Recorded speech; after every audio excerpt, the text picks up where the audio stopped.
impact. Yeah, I want to. Yeah, we're gonna get into this NBA action first, but as we talking about basketball, football, man, Some game. you get going on. Let me cut your. I had to cut that part out. I knew that's where the echo was coming. Love the jersey, Roma. Kind of.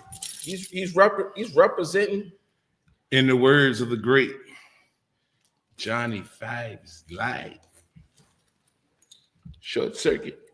J5 is alive. But guys, can we talk before it gets off the rails, before it get too far in the weeds with this football, because we do got a lot of football to talk about. We did not talk any NBA for real this year. That's unacceptable, guys. Especially some of the highlights I've seen. I'm talking about not just NBA. Did you see your favorite player? We had college basketballs. Did you see your favorite player make a poster out of Victor? Yeah. Good. No. Now, if that doesn't qualify as dunk of the year, no, it really wasn't a dunk because which dunk? He didn't touch the rim. He just threw the ball in. He did there were a lot of posters last night. No, well, I'm talking about earlier this week. Victor, Job put Victor on one on a play that didn't count. that's what happened, sir. Because his hand didn't touch the rim, but he threw it down. He threw down. Because Victor was captain of the SWAT team last night. How tall is Victor? 7'4". 7'6". Huh? 7. And Jaws, how tall is Jaws? 6'4"? 6. I think it's 6'2". You sure he's 7'6"? I don't think he that tall. Well, one thing, wingspan. You're absolutely right. He's a 7-footer. Yeah, he's just. Well, we know it's 7 feet, but we don't know exactly what number it is. I know it's more. It's at least 7. I say 7'3". You say 7'3". I say 7'6". Well, I know I'm wrong. I think it's 7'4". And since y'all making me that, I'm gonna look this up. Since y'all making me do some work, that trivia question that's coming later on when y'all phone start ringing gonna be that much harder. So just sit tight. I ain't worried about my phone ringing. Yeah, it's gonna ring regardless. It's just inevitable. But unless you actually cut it off, it's gonna ring at some point. Do.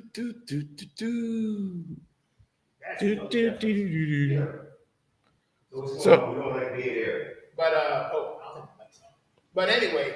But before we start anything, while they get themselves together, guys, the last 2 weeks, y'all have blessed us with Christmas gifts. Mill, thank you for stepping up 2 weeks ago with the jerseys. Romar, thank you for stepping up with the gifts from you. So this week is my turn to deliver the goods. So congratulations, Mill. $25 for Subway. Oh, hell yeah, because I'm hungry. $25 for Wawa. Oh, hell yeah, appreciate it. Yeah, Thank you, sir. I No appreciate it. problem. WB, yours is coming soon. Okay, good. Yours is coming soon. Don't worry. I like Wawa too. I mean, but you ain't gave out no gifts. You can get for my presents every week. That is not a gift. Oh man. Okay, so maybe Victor Wembanyama is 7'3". Look like 7'6". That is not a gift. All right. He looks like he's That 7'6". has nothing to do with this. But NBA, I mean, That has Oh, nothing but to you do know with what? So, I saw something interesting about Victor Wembanyama. I saw last night though. He has NBA talent. I mean, to say he has NBA talent is understatement. Number one, dude's talent level is through the roof, but he has not gotten his NBA legs yet. You know, when you he's going hard as he can until he runs out of gas, and that's how the Spurs got. He hasn't learned how to go up and down the floor and conserve his energy while he's on the floor. You feel me? Once he gets that down, that's what I mean. That's what he gets it. I mean by NBA legs. Once he learns how still energy in between possessions while hanging court and things of that nature. Once he's learned how to conserve his energy within the flow of the game and learn how to make those and be able to make those plays when he needs to make those plays. Because the only time when he gets got is really when he's exhausted. So pretty much, Yeah. As Wemby goes, the Spurs go. Yeah. In other words. I mean, they got don't get me wrong, they got plenty of talent. Those I mean, not only Chris Paul can dish the rock out, but they got other guys that can take it to the basket. And got guys can shoot three, but they just need to gel together more. But that's good. That's a team. I can see them like as a 6th seed at the end of the season. I can see San Antonio at the 6th seed. But who I see at the 1 seed, Okay. who I kind of know at the end of the season, when all this play out, the 1 seed, the team who I don't want to play against is the Denver Nuggets. You think so? Yes. And why you say that? They angry. They want their lick back. They see it as missed opportunity for the dynasty because they know what they have. They needed that. They needed that back to back, or at least that 2 out 3 seasons. Well, they missed their opportunity on it, and they seized on it now. Now you think about it, and they think about the moves that they made. Well, the one move that they made. Oh, you mean getting Westbrook? Yes. Now that's something you don't want to. That's something that's kind of hard to keep up with over a 7-game series. Him being the flow general of your second team, and he has free will, and he's gonna have them running harder than the first team. And he done had like 3 or 4 triple doubles this year off the bench, and he played well as a starter when Murray was out for a stint. Well, like I said, on paper it all sounds well and good, but towards the end, it all comes down to being healthy. Can you stay healthy during that stretch? Is the bigger question. Oh, Russell Westbrook definitely has been one of the most healthiest players. Yeah, this is the reason why I do not want to see them in the postseason. That's the one team. And what you make think, and with him coming off the bench, that makes him even more dangerous and even more healthier because he ain't putting a lot of minutes and wear and tear on his body. But, who's the one? You said something about OKC. Well, they young, they the top team, but we seen what happened to them last year as being the number 1 seed. Right. What about Minnesota? No. They took a step back from losing Cat. No, they're not getting more. We got more Cat when we get to the East. Cat is Cat. And I hate to tell you this, the Knicks ain't getting that far either. Now let's stick with the West. Let's stick with the West. I'm just saying. Let's stick with the West because we gotta get there. Because honestly, I can't wait till we get to football. I want to get through the NBA. I know, but I gotta get your pick before 4:30. Yeah, so I know. We got an hour and a half. I know. But I'm just saying, hey, either way, Minnesota ain't getting that far.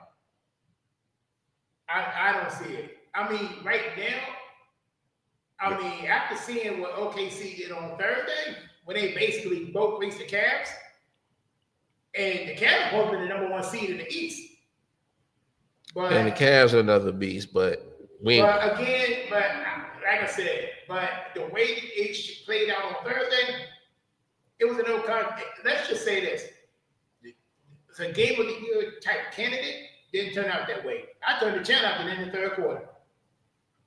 The score was 119-81 at the end of 3. Now I said, let's go find something else. It was almost like I ain't putting no stake in neither one of them. But let me tell you what's shocking to me. Number 2 in the Western Conference. the Houston Rockets. Yeah. This is What happened?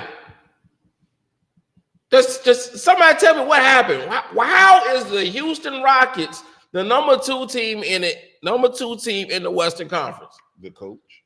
Yep. Udoka. Yeah, the coach. Wow. I mean, And he got a young core, and they listen. Wow. They done bought into what he's coaching. Yep. And guess where it all came from? Where it come from? Remember when he was coaching Boston? And Boston, did they win into him? They just gave up on him. But what I'm saying is, when Udoka was coaching the Celtics, weren't they in the finals? Yeah, they were. Okay. So sometimes certain things that you instilled in one team, when you go to another team, and then they listen, then when they buy all in. But the Brooklyn Nets gave up on him too. Because he was the coach of the Brooklyn Nets before he ended up in Houston. Yeah, he was. So how far did he take Brooklyn? He didn't last the whole season there. They gave up on him midway through the season and gave the job to Jacques Vaughn. How did that work out for him? They made the playoffs, but then fired Jacques Vaughn. Okay, so as it stands right now, the Thunder are number 1, Rockets number 2, Grizzlies number 3, the Denver Nuggets number 4. That's the top 4 right there. All right, there's another one. Not really a shocker, but it is because they beat the crap out of somebody last week. The Clippers are at number 5, Lakers at 6, the Mavericks at 7, and the Timberwolves at 8. Right, and then for play-ins, you got the Kings at 9, the Phoenix Suns at 10, the Golden State Warriors at 11. What have happened to the Golden State Warriors? Mm-hmm. Well, they've been in a little bit of a slump. Yeah, because they started 12-3. First 15 games, they were 12-3. More like 12 and P now. This is terrible. It's poor. Okay, how's Draymond playing for you? He's been out the last several games. Yeah. He ain't playing for me at all. When we get to the East, so for the Spurs, the Trailblazers, the New Orleans Pelicans, and that the worst team in the West, probably in the entire league, and rightfully so, right where they belong. Your favorite, the Utah Jazz. The Utah, just scrap the whole thing. Bill hates the worst and said that they don't deserve nice things. Oh, Utah, Arizona, something's wrong with those 2 states. I can't rock with them. I can't rock with them. Can't get down. There's something about them that we can't even figure out what. They just like doing things wrong. Except it's like they owe lunch money or something. I don't know what's going on. Fitting square peg into a round hole. That's a job description.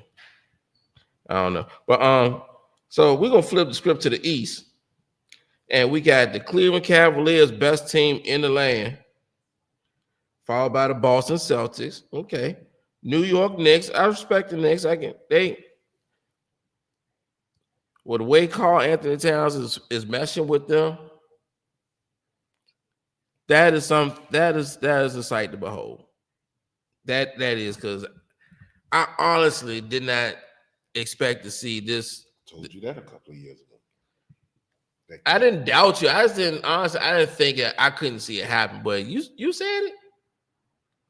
Now they dropped the game last night, though, didn't they? Yeah, they got blessed last night. Yeah.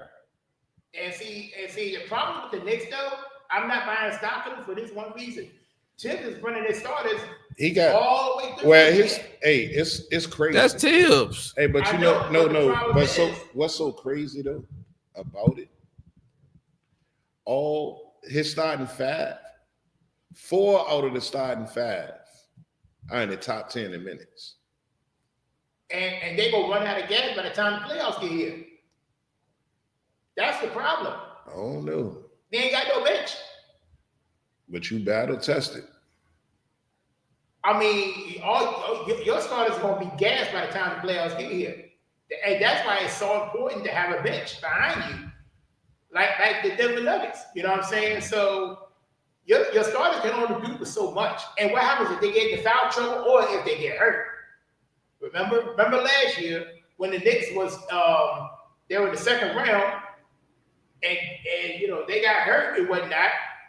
Your best player's gone down with a thumb injury. You ain't had nothing left. So Tibbs making the same mistake again like he did last year. So you got to have a bench to back you up in case something goes wrong. Well, even if you had a bench, Tom Thibodeau gonna play that way.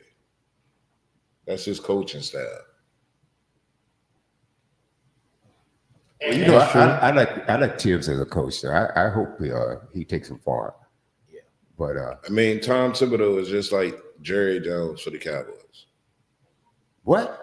For real. I mean, the way he run it, in other words, he's never getting the ring.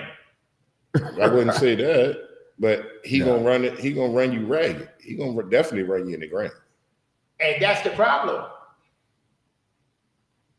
Whatever. I'm just saying that because whatever decisions Jerry make, that's what Jerry gonna do. Basically, if Tom Thibodeau gonna want to play you the full game, that's what you gonna do. And what happens when you get your sixth foul? Then what? I got somebody else to take up those minutes that won't supposed to get them, but hey, you gonna get them now. Mm-hmm. No, I still don't like that Tibbs Jerry Jones comparison. I mean, I'm just saying they just Jerry do what they want Jones to is do. trash. Oh, speaking of trash, let me go down the rest of the East. Uh-oh. Well, who are not trash? My Milwaukee Bucks are at the 4th spot. And Atlanta is probably at 5. Nope. The Indiana Pacers are at the 5th spot, followed by the Orlando Magic.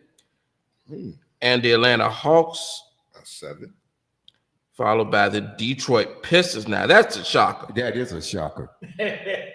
That's crazy. We shocked that the Detroit Pistons are at 8. Shout out to Rev. He's a good Pistons fan. He had something to smile about. If the playoffs started today, the Pistons would be in it. Mhm. Well, they're actually in the play-in at the moment because the top 6 will actually get the spot. Oh, So dang. yeah, because 7 through 10 are the play-in spots. So they got to get an extra. You got to win at least 2 games. I to get have in. no Yeah. confidence in the Pistons at all. Yeah, especially the playoffs at the end of the day, they'll have to play the Heat. Oh, And by the way, Jimmy Butler's back. yeah, Did they he lost play? last night And too. they got blown out. Did he play? He Well, played. he had He 18. got blown wasn't out. that- He's played- bad to the bone. He had 18 points. But they got blown out by 20. To the Nuggets, no less. So, Yeah, Russell okay, Westbrook so just question. puts a different battery in that second unit, man. You got the camera on, bro. I know what I'm doing. But I have a question. So Jimmy Butler's 7-game suspension. So he's been a cancer in the locker room, according to sources. And Pat Riley made comments and whatnot during the offseason. Jimmy Butler's been sleepwalking the whole way and whatnot. He's clearly not happy. And all these trade rumors going around, where he wants to go to Golden State or wherever. So now that he came back, you're still in the same spot where you weren't really happy to begin with. Yeah, So, but I tell you what, my take on that too. See, not only is he hurting the team, but he's also hurting himself. right. Now, who else want him? Somebody always gonna want a Jimmy Butler. Yeah, I feel the same way about him as I do Draymond Green, except for he's not as dramatic and out of control. Honestly, I wouldn't mind him coming to Milwaukee. He ain't gonna want to come there though. He already gonna be mad. He already gonna play some defense. He always gonna be disruptive. But that's the kind of edge that Milwaukee needs right now. You think so? Yeah, No, I think he'll mess up the chemistry there. he ain't gonna mess the chemistry up. He already sees what's there. Jimmy Butler is a type of player. he's going to adapt to the situation. He already sees they got championship aspirations, and they have a chance, better chance with him on board than without him being, someone who's trying to force his way out of town. He'll buy in, and all the thing we need him to do is just be that tough, gritty wing defender, kind that that they didn't miss since they let PJ Tucker walk. So who spot he's going to? And he'll get buckets. Yeah, okay. Huh. So you have him coming off the bench, or you going to start him? If he were to go to Milwaukee, would you start him or have him come off the bench? I start him. But for him to come to Milwaukee, you got to get rid of Chris Middleton. Yeah. They ain't gonna do that. Nah, they're not. No. So Milton is too good of a shooter. Now, only way we can get Jimmy Butler is if it was on some kind of crazy veteran minimum deal on expiring contract type nothing. His contract is too big to fit in between the numbers. I wouldn't take him. Well, I mean, it's not to me. It's not it's not enough basketballs to go around anyway. I don't need the basketball to go around. I need those 5 fouls.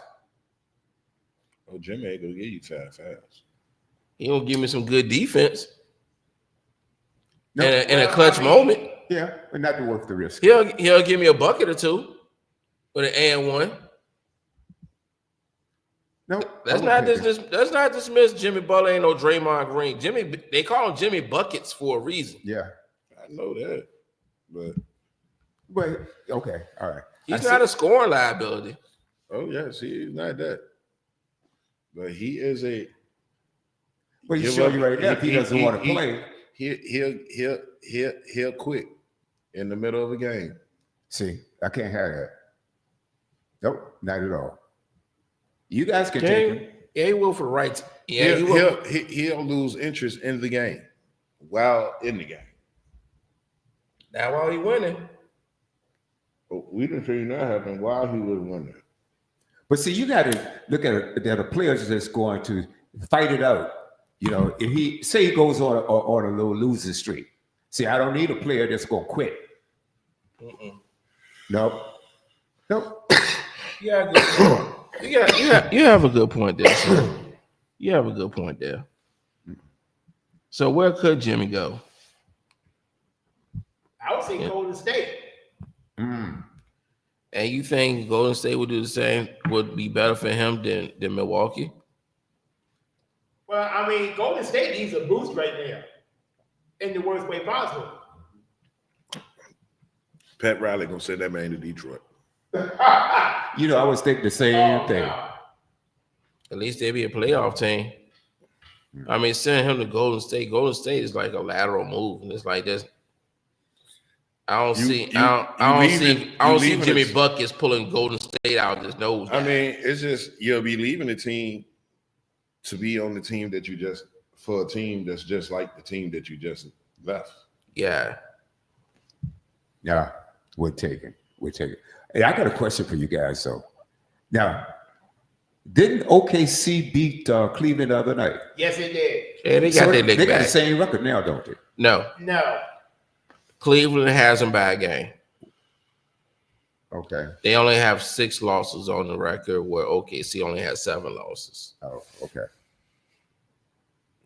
Now, how do you feel about OKC? Now, we talked about this earlier, too. When Cleveland went on that run, I mean, they're still on a roll. They're still playing, the best record in the league, right? Yes. But OKC, all right, they could meet each other in the finals, can't they? Nope. Well, yeah, they could. Nope, because neither one of them was going to make their conference championship. Well, let's put it this way. Put it this way. They both gonna lose in the second round. You think so? Both of them gonna lose in the second round of the playoffs. All right. The only way that will happen is if they both handle business on respective conferences. If they beat everybody else in their Not going to brackets, happen. that could happen. It could happen. Not going to happen. All right. Okay, we done seen this. We done seen this type of thing out with Cleveland a couple of years. Not like this. WB, 3 out of the last 4 years, they done started off as the best team in the East Well, I've been and done nothing. Well, they made the postseason. Yeah. They won. They've been one of those teams where the it's time for them to take that next step. Same thing with OKC. It's time for them to take that next step. They've been one of the top tier teams in the West for the last 2-3 years. You ended up with the best record in the West and in the NBA last year, and flaked in the second round. So basically against an AC. So basically, in a nutshell, to keep it simple, it ain't what you do in the regular season, or nobody cares or remembers what you do in the regular. It's what you do in the playoffs. Is what they judge you on. Yeah, I'm gonna say it like this. And the same thing applies to football. I'm gonna say it like this. And baseball. What's gonna keep Cleveland from getting to the finals? What? Donovan Mitchell flames out in the playoffs. Again. I thought he played well last season in the playoffs. A couple of good games, yeah. I mean, he don't show up whole series. I thought it was more Jared Allen getting hurt. Well, that too. It's a combination of it, but the problem is everybody expects the worst out of Donovan Mitchell every single time the playoffs come through. He flakes to Utah. Then he got bounced out of there. And he doesn't. Yeah, so I get the it's about time argument, which brings me to this. Shout out to my Uncle Rod. My Uncle Rod is a diehard Boston Celtics fan. I talked to him a couple nights ago, and we had a nice long conversation. And one of the conversations he had, because he said, and where people he was talking, because he's a Boston Celtics fan, and he said people was talking about the Boston Celtics game was rigged or it was a fluke with it, or that's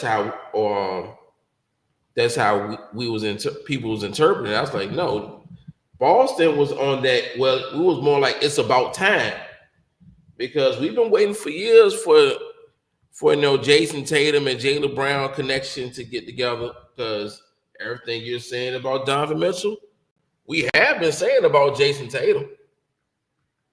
Right or wrong? Yeah. But you can't say that about Jaylen Brown, though. No. Were we saying about? Yes, we have. I haven't. That cat is a beast. Yes, he is, but he has not won the big one up until now.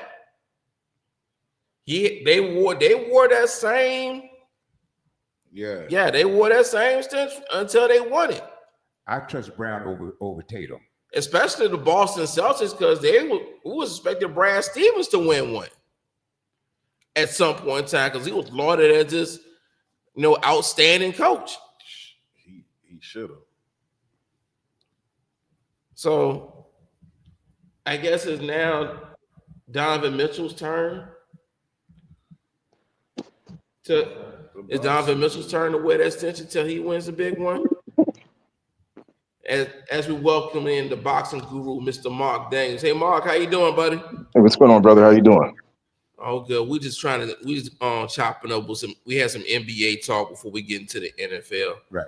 We ain't had no NBA talk in none this year, so we was talking about what's going on in the East and the Eastern Conference. We covered the Western Conference. We're on the Eastern Conference. And speaking of Boston, I have a question. So, has anybody noticed that they've been kind of struggling lately? Well, they went through this. They went through it a little bit last year. Then they kicked it up another notch. Right. Because some people are making a little bit of a deal, like, okay, if it's the dog days of January, because they were at 1.7-7, and yet to the point that, like at one point, I think Boston. They lost to Toronto, like one of the last place squads this week, Toronto. And something's not right, because even now the bad thing is I can see that they were injured, but they were fully healthy. And they're not playing with the same spirit and intensity like they normally do. So I'm not sure if it's a big deal, little deal, or no deal at all. It's no deal at all, because teams like Boston, they don't need to turn it on until the playoff time. They're a team that's not built for regular season accomplishments. They are a team that assemble, and the way that team is assembled every year is for an NBA championship run. Just like Denver. Their team is not built to just win regular season games. It's built to make a deep run and a push for a championship. But see, you got to be careful with that because a lot of times that backfire on you. No, I'm not how, because I mean the way that the team that with the athletes, that's what that team is built for. With the athlete, with the teams, with the players that they have on each team, that's what it is built around. Right. To make a deep run and a push for a championship every year. Okay. Hey, Mark, got a question for you. Okay, we were talking about this. Is Mark on? Yeah, I got Mark's here. Okay, hey, Mark, got a question for you. Yes. All right. Do you think that Cleveland and OKC, they go fizzle out when they get to the playoffs? I think Cleveland will. I don't trust Darius Garland. He's great during games that seem like it's not highlighted games, you could say. Must-win games or nationally televised games. It seems like in those games he disappears. And if you ain't got the consistency there, and right now, hey, we just in January. Come around March, April, May, a whole lot of things change. I just don't think Cleveland will be there. I could be wrong, but I don't believe so. Yeah, well, the guys they were saying that they thought that OKC, man, it's something about that team though. They're the best defensive team in the league. Stats that they were last year. What did they get them? Yeah, but you want to know the difference is? I mean, this year, this is my opinion. This year, this is the year they got to go to that next level because Denver don't look the same. Golden State has gotten older. The Lakers is what it is. Sacramento, they've been winning lately, but a lot of dysfunction. And they should only get better. They got a true center in Hartenstein, Chet Holmgren to be back. I think they need to get that scorer that can come off the bench and give them a consistent 15 points a night. If they can get something in a trade, I think they'll be ready.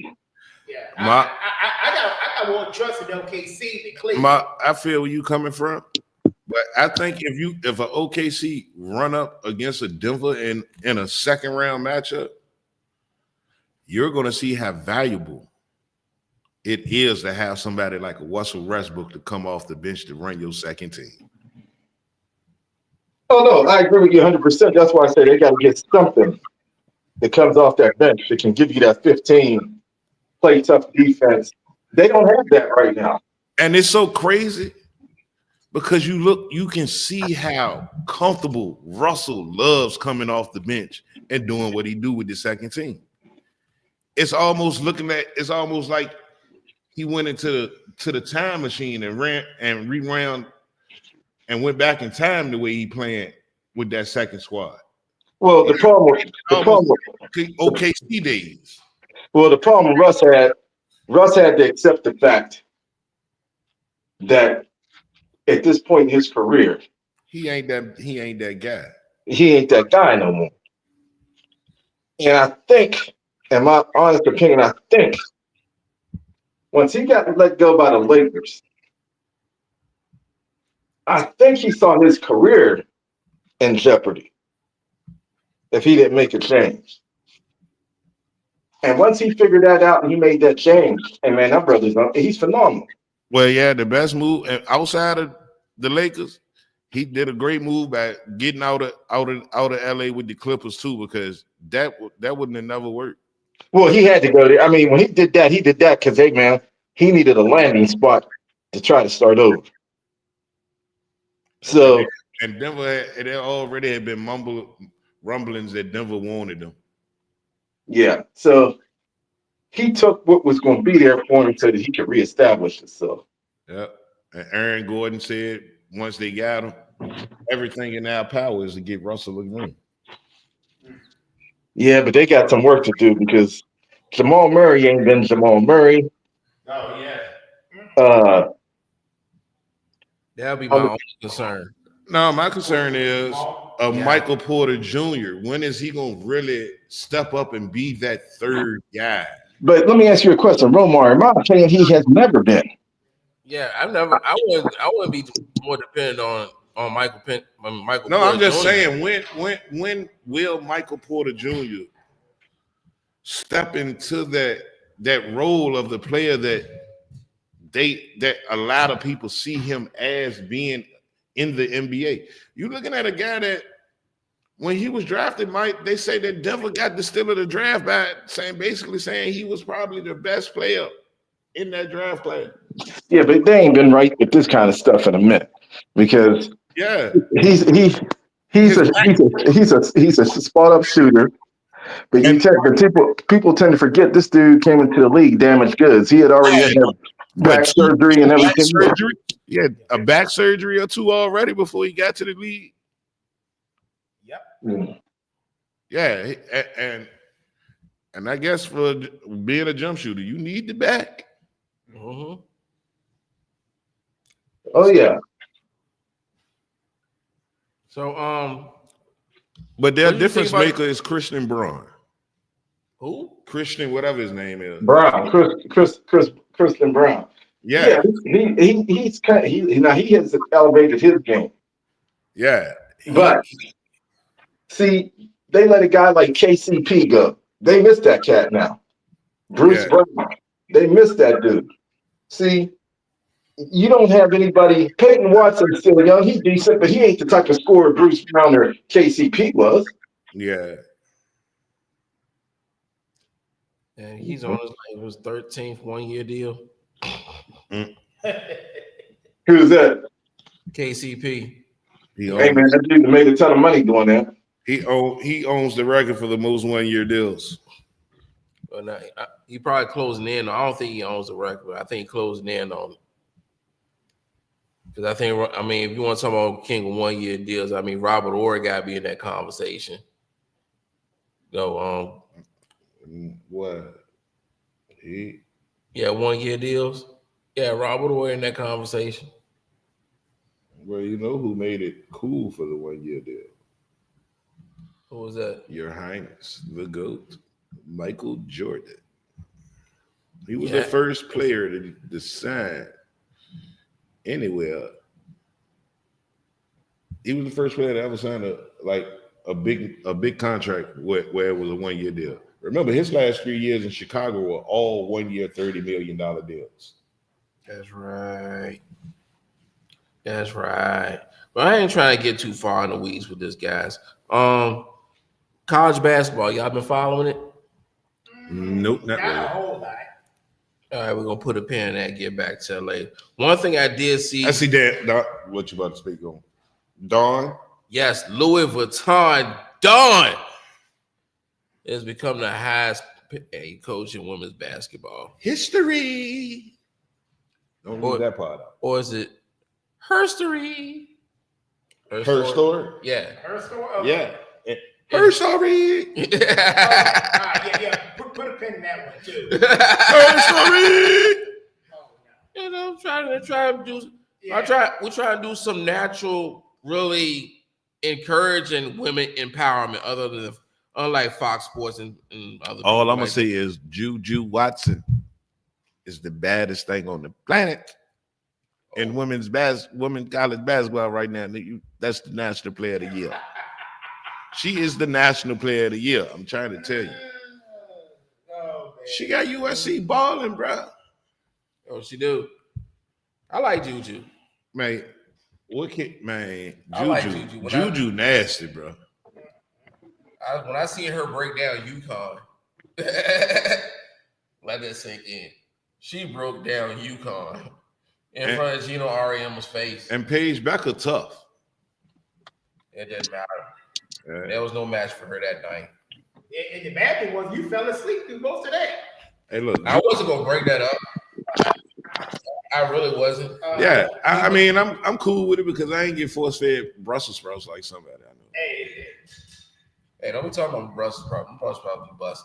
But look, the Unrivaled League, y'all check that out. I saw. Yeah, they playing already. Yeah. Yeah. That I gotta get back to you on that. You might have to look those up. But the Unrivaled League, they kicked off last night, and there was some pretty good games on that too. Is it 5-on-5 or? It looks like it's 3-on-3, but it's full court. And I think the court is shorter. And I think you play to a certain. That's right, number. because that's the league. A couple of women WNBA players started. Yeah. So we gotta keep a close eye on that too. All right. College football national championship game coming up. Is that? Oh yeah, this Monday. Oh, excuse me. Whoa, all right. This should be a trivia question right there for that one. No. What? Oh, I do got a trivia question for you, y'all. I know you do. You got some of them in your back pocket. But no. But Ohio State and Notre Dame. Who you got? Notre Dame. You got Mark. Well, of course I gotta go to Ohio State, but I got a weird feeling about this one. All right, Mike. What you got? I just think Ryan Day gonna get out coached by Marcus Freeman. I think so too. I would love to see that. And the first inaugural, I want to see it just for the first inaugural season or first season of the new college football playoff. We're not gonna see a repeat. One team who could not get a bye wins it all. Hey, all right, y'all notice something right now? An independent conference. You said what you said. The first inaugural 12-team college football playoff. Mm-hmm. Who was the first champion of the first inaugural 4-team college football championship? Alabama. No, it was the Ohio State Buckeyes, and I definitely don't think that they're gonna win it on Monday night. You don't think they're gonna win? Okay, you got Notre Dame too. I got Hey, they had Cardell Jones as the quarterback. Yeah, and and they had Ezekiel Elliott. Yeah. And to make things, I'll tell you, that's the epitome. I'll tell you the truth. This is where I felt like an athlete should not have any loyalty to a coach. and Cardell Jones came in. I remember this like yesterday. they shouldn't have beat. They really didn't beat Alabama that game. No. Championship. No, I'll tell you what happened. JT Barrett was the starting quarterback for Ohio State. I never cared for him, but he took over for Braxton Miller, who had gotten hurt. Mhm. Anyway, JT Barrett comes in. He's doing a good job. I ain't gonna lie. He gets hurt.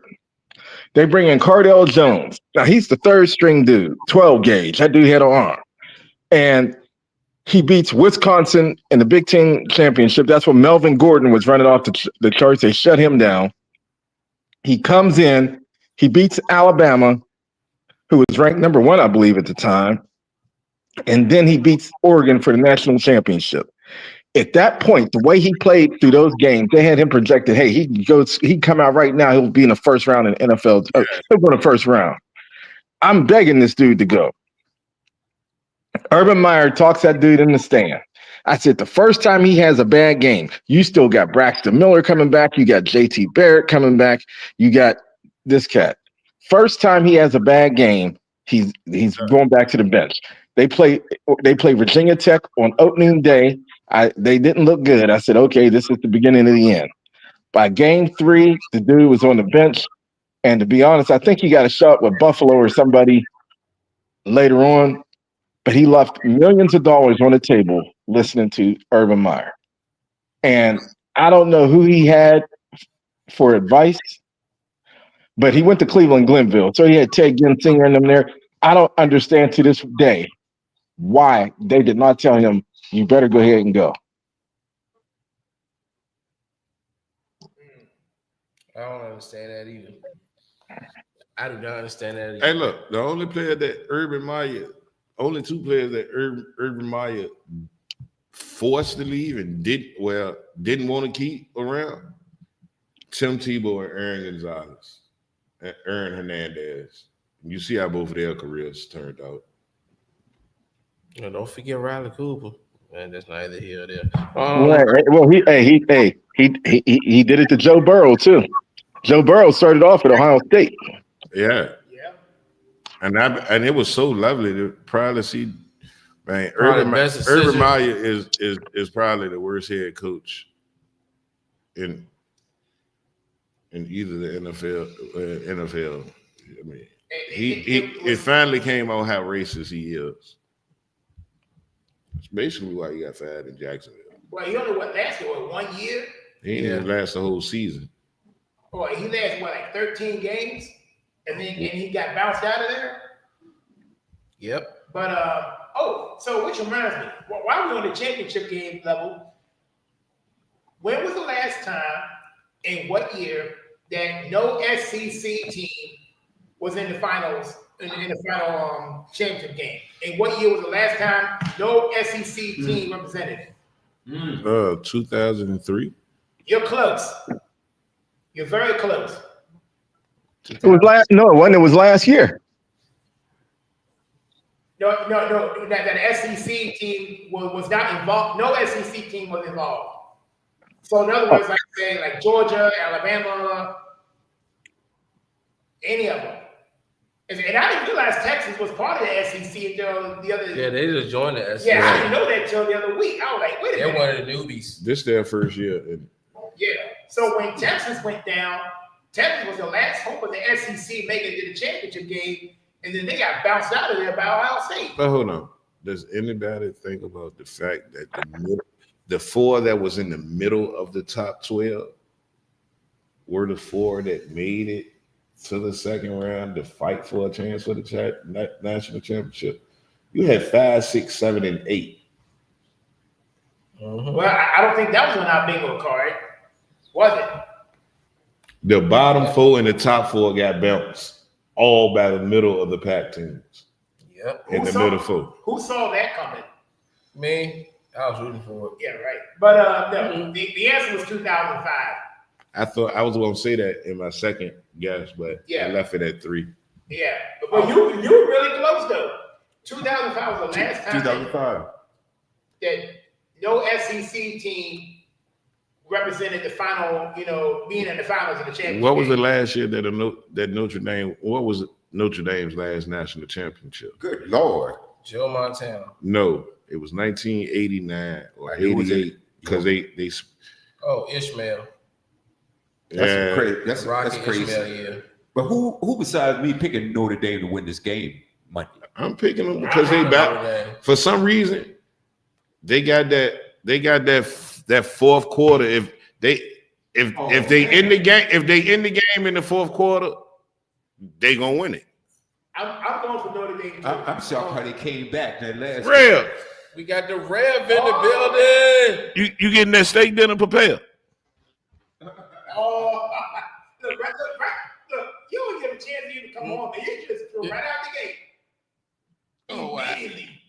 No, I think And I look, think he's downstairs. I think he is. I He think had the wrong dough problem. yeah, I think he's downstairs. You need to have my spot. Y'all terrible. I think he's here. 'Cause I thought the background was a little familiar. Uh-oh. It looked like the doors on the outside. Oh, yeah. If you send he didn't realize if you that. send WB on No, a I, Julio mission, boy. no, I think that's what it. But Oh, yep. He's downstairs. Oh, ladies and gentlemen, Look at you, knowing your background. yeah, I gotta know your environment, man. Yep, and you get lost in the woods. Mm-hmm.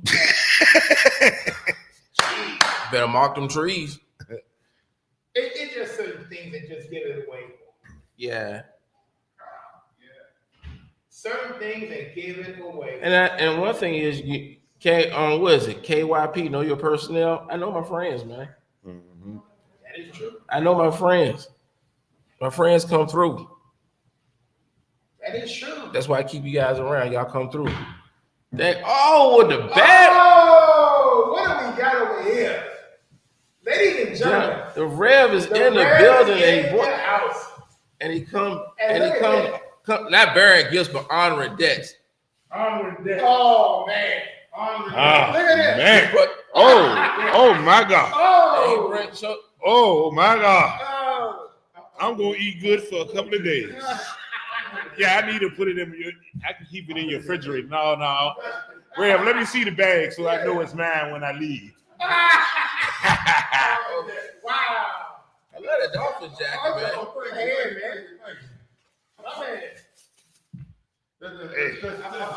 That's two 16 ounce. Yeah. Oh, I'm gonna eat good. Oh No, my I don't need goodness. to do it. I can get up and do it. I get up and do it. I know exactly where to put it at. No, I bet you not. I bet you not. We count down to college, count down to the NFL. But before that, we talking about this national championship game. So, Rev, who you got in that Ohio State, Notre Dame? Testing. How you hear me? Yeah, we hear you loud and clear. First of all, let me tell you something. I can't stand the Ohio State Buckeyes.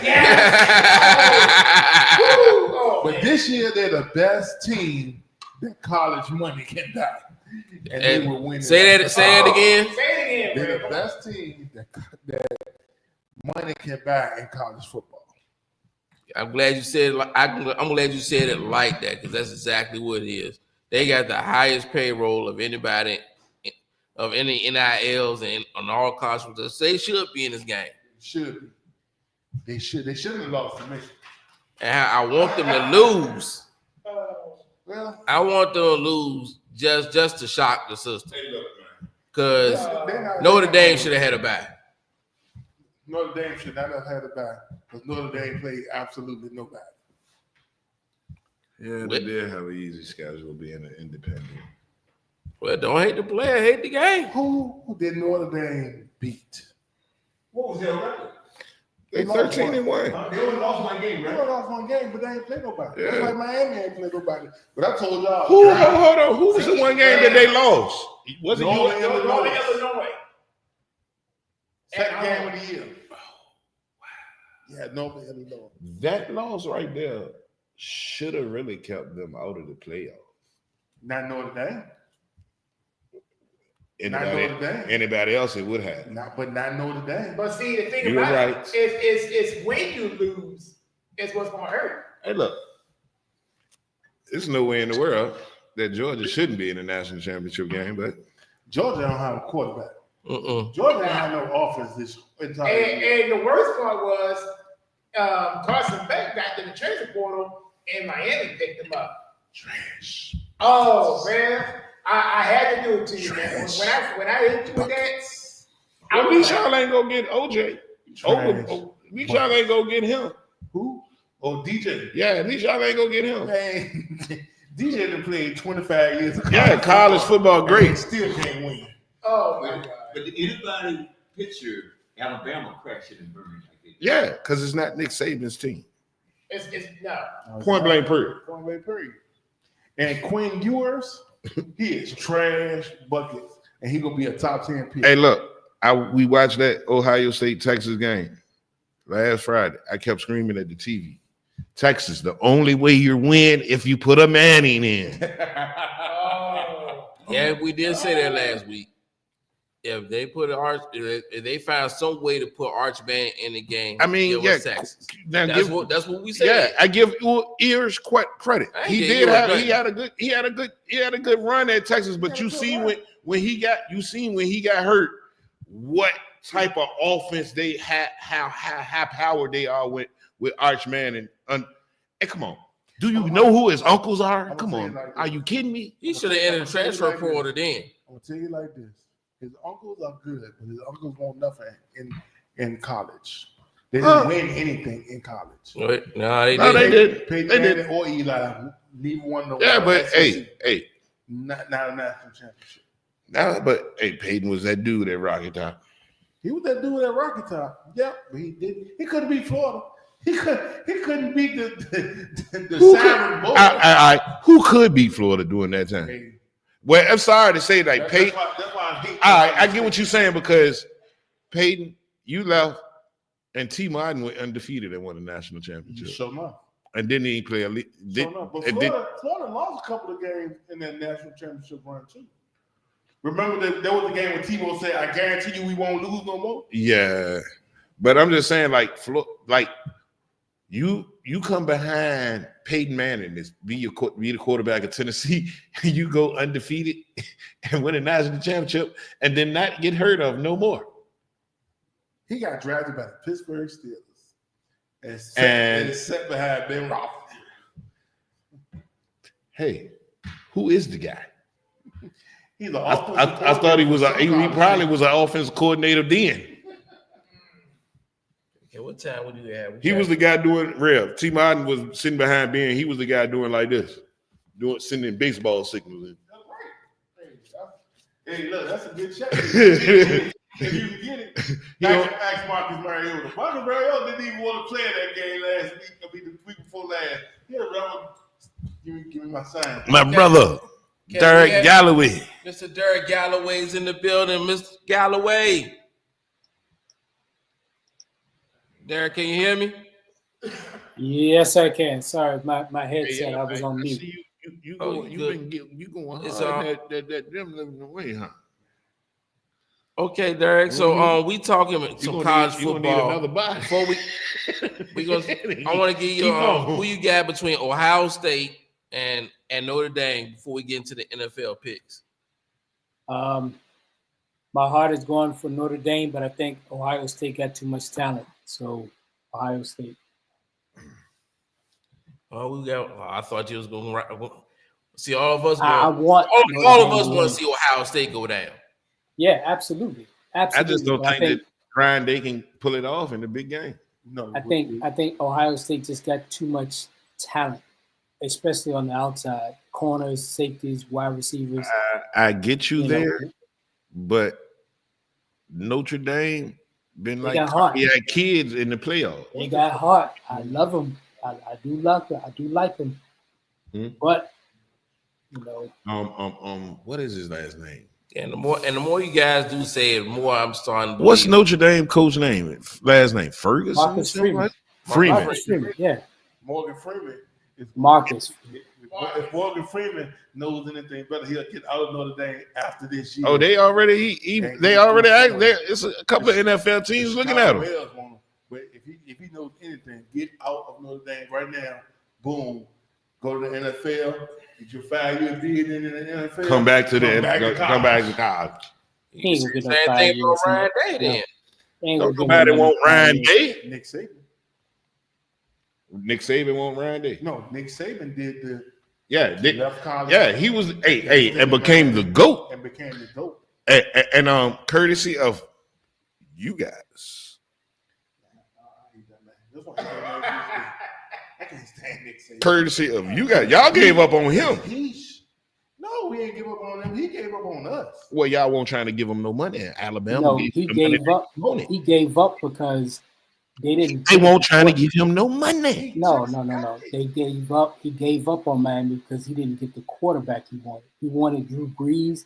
They chose Culpepper. He was upset about it. Yep. He gave him a year, then he left. Oh, really? They want. Oh, it's y'all fault. If they want to go, I ain't say we had great GMs then, did I? But you said it's Nick Saban's fault, but it was y'all fault. But Nick Saban left because of y'all. Because he couldn't have total control. Yeah. So And then and he got hey, total guess control. what? Bye. Thank you for the money. I'm gonna get this big bag. Hey, I don't like Nick Saban. I don't like the fact that we I mean, I don't like Josh McDaniels. Josh McDaniels. Well, who y'all coach or whatever. Mike McDaniel. Yeah, whatever his name. I don't like his nerdy looking stuff. I like his offense. I just don't think it worked during playoff. He looked like he time. just sit in front of the computer and just design plays. And play basketball. Yeah, that for real. He looked like he just sit at home, be like But you know what? But you can't front though, man. That man, he was up off of Call of Duty. He has a really good scheme going on from August to October. Man, he Come November. designed his plays from playing Tetris. Listen to what I'm saying. When the weather get cold, them type of plays don't work no more. You gotta run the ball. And that's the problem. He needs I want- cold players. I wonder does he play online with Woody Johnson's sons? No, he played Tetris. He needs cold play. One thing about the teams that are in this weekend, all of them have decent and rugged offensive and defensive lines. Rugged. You hear that? We get credit, y'all. Rugged. I don't know about all of them. I'm not sure. Hey, look. Yeah, Look, our defense, our offensive line might be a little trashy, but yeah, they fight for that boy. They fight for J5. They commit to it, but they ain't. Hey, look, Cosme only gave up 1 sack all year, bro. Did you see Cosme on the first play of the game last week? The very first play of the game. Okay, that was what? Maybe his second sack that he's allowed all year. It wasn't a sack. It was the fact that he was sitting in Jaden's jersey. The first play of the game. But did they win? Did they win? Did he play decently the rest of the game? It's easy to take an offensive line and say, "Oh, this one play you got mounted Right. up." But we won. No. And Lil, please back me up on this if you can, sir. I know Bro, you're you not see a where Saints fan. the sacks. Wait. Hold on.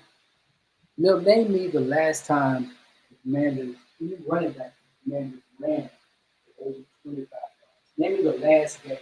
Can you do that? What you say? A running back for the Commanders ran for over 25 yards. It was the Titans game. Trust me, I was not watching that. Hold on. No, it won't. Because Brian Robinson ran for over 25 yards in the Dallas game. No, he didn't.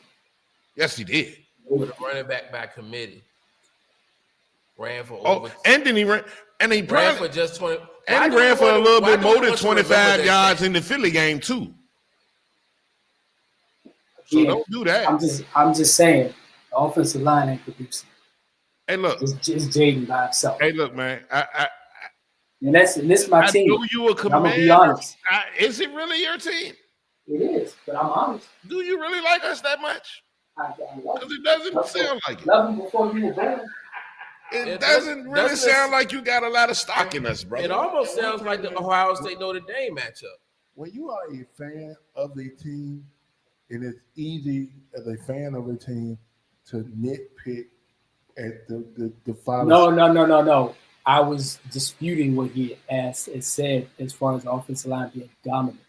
We ain't dominant. I didn't say that. We didn't say dominant. We said gritty.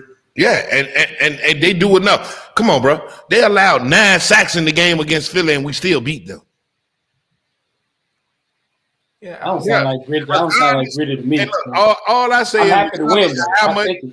look, bro, regardless of how much this man gets sacked or how not good this offensive line is, the one thing is that set him apart.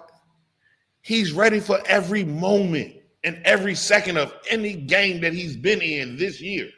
And it Take sounds away like- the word rookie. He's not it sounds- one. It sounds like you're agreeing with me. He's doing it in spite of. No, because at times, if the line didn't hold up long enough for him to get that first down last week on that 3rd and 1 to seal the game, we wouldn't have won that game if it wasn't for that chip block. I love my squad. We playing with house money. We way ahead of where we supposed to be. I ain't never seen a team go from 4-13 to 13-5. It sounds like that's where he going.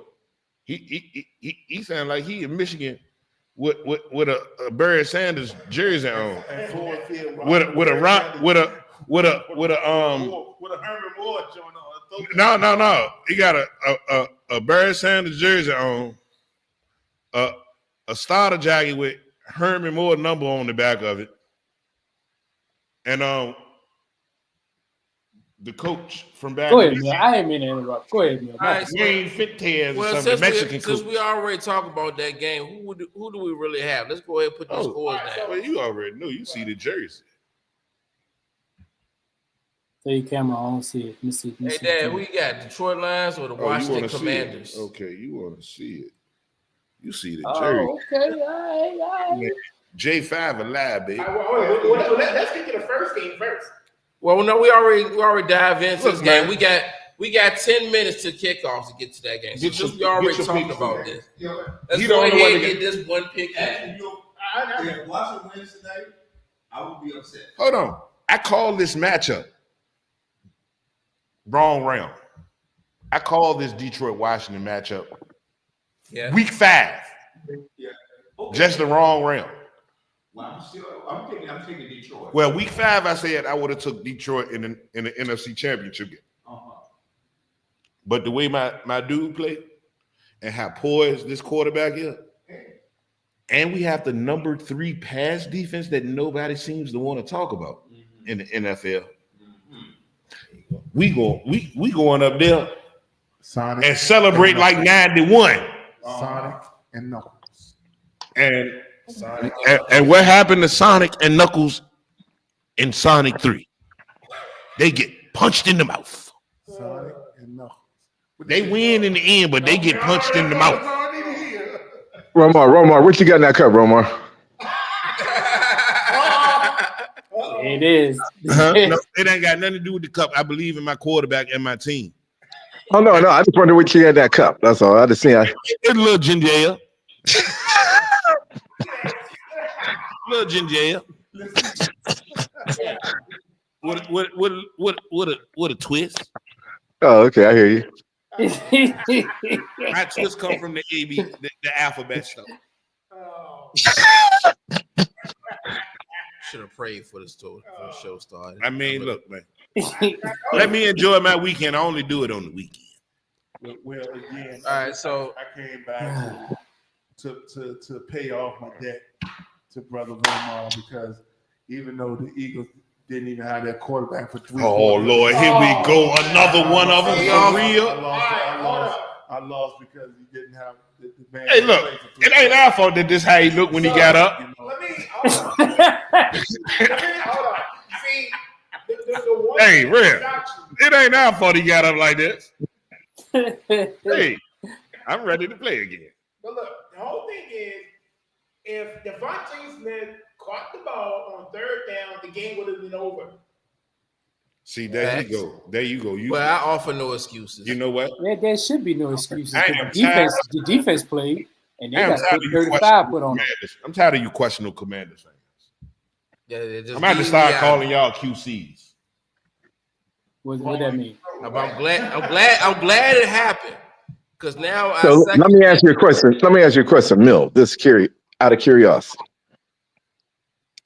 Go ahead. I kind of feel that the winner of the Buffalo Baltimore game, realistically, I wonder what they're going to have. I wonder what they're going to have left for next week because this is going to be a battle. But see, this Mark, this is what I'm saying about this Detroit Lions watch the Commanders game. Because these two teams like to be physical and they're broken. And when I say broken out to they are riddled with injuries. Who can come out this game healthy? I'm just telling you this. Philly. Here's the issue I got. I want to be serious. But didn't Philly lose that starting middle linebacker last week? Well, They lost Nakobe Dean, and he's done. but here's the problem. Here's the problem I got with Philly. I mean, this is my problem with Philly. Mm-hmm. When you got a dude on the sideline reading a book. Oh, Lord. Come on. I mean, Hey, he said he was reading on financial stability. well, for the amount of money he's making, unless he paying out as much as he got coming in, at that point he might as well. Why don't he read that like on his plane ride home or Arguing on the sideline? Because it's the equivalent of T.O. doing push-ups in the driveway. Ain't that like That's what it is. that's a disconnect from you and your team when you start reading books, right? It's the equivalent of T.O. doing push-ups in the driveway. That's all. Hey, I put it to you like this: when he did that, I said the locker room is lost. Yeah, of course. I mean, when you got a cat, he basically saying, you know what, I ain't even into this. Y'all do what you want to do. I mean, He did the same thing last That's year. because he didn't get his incentive money. So let me ask you a Same question. thing last year. Hey, now that could have that I ain't gonna lie, that could have been a part of it. At that point, he like, man, hold up, I had already anticipating getting this little bit of change I was supposed to get. What's going on? He had to go over there and read. Hey, he had to get over there and start reading the book and say, well, man, I might have spent more than what I was supposed to. How do I? What do I do now? Ma, think about it. That's the only reason that they played most of their starters outside of Saquon for the incentive. Well, see, Saquon killed everybody. See, Saquon killed everybody when he broke that run and decided to slide. To see people that's playing prize picks and all that, like myself, I think everybody about cried. He break loose and decided to slide at about the 30-yard line. Well, let's see if he slide this week against the Rams. all I'm gonna say is this: Philly, you win, we win. You in trouble at the link. Put it this way. And this is where Well, I'll tell you what, if the Commanders win this game here, they will beat Philly. Woo! Y'all have lost y'all rabbit tails, man. But that's Then you know what? But no, you know this is where outside of the Detroit game, I think the thing everybody tends to forget is this weather going to be playing a factor in these other games coming up too. Yeah. Buffalo and Baltimore basically. I mean, that's a snow game. It's 20 degrees in Kansas City right now. Yeah, are we mailing in Kansas City and Houston? I think we should. Oh, I definitely do not bet against my guy. I'm not betting. I'm not with all these conditions there. I'm not betting against Patrick Mahomes right now. Oh, the magician. I don't bet against the magician. So Mill, you got KC. I got KC. It's 3 minutes to kickoff. Yeah, I donned him. I gave him the name of the magician. I don't bet against the magician. So if we met up against them in the Super Bowl, you ain't betting against them? Oh, I'm definitely betting against him. Well, see, this is how the NFL works. Now, my man Kirk Cousins got relegated to the bench, and he already on NFL countdown. I mean, We all know over Houston for some dumb reason. Yeah. That's dumb because you're not going to get the points. You ain't gonna get the 10 points. And they already got Kirk Cousins on the ESPN countdown, huh?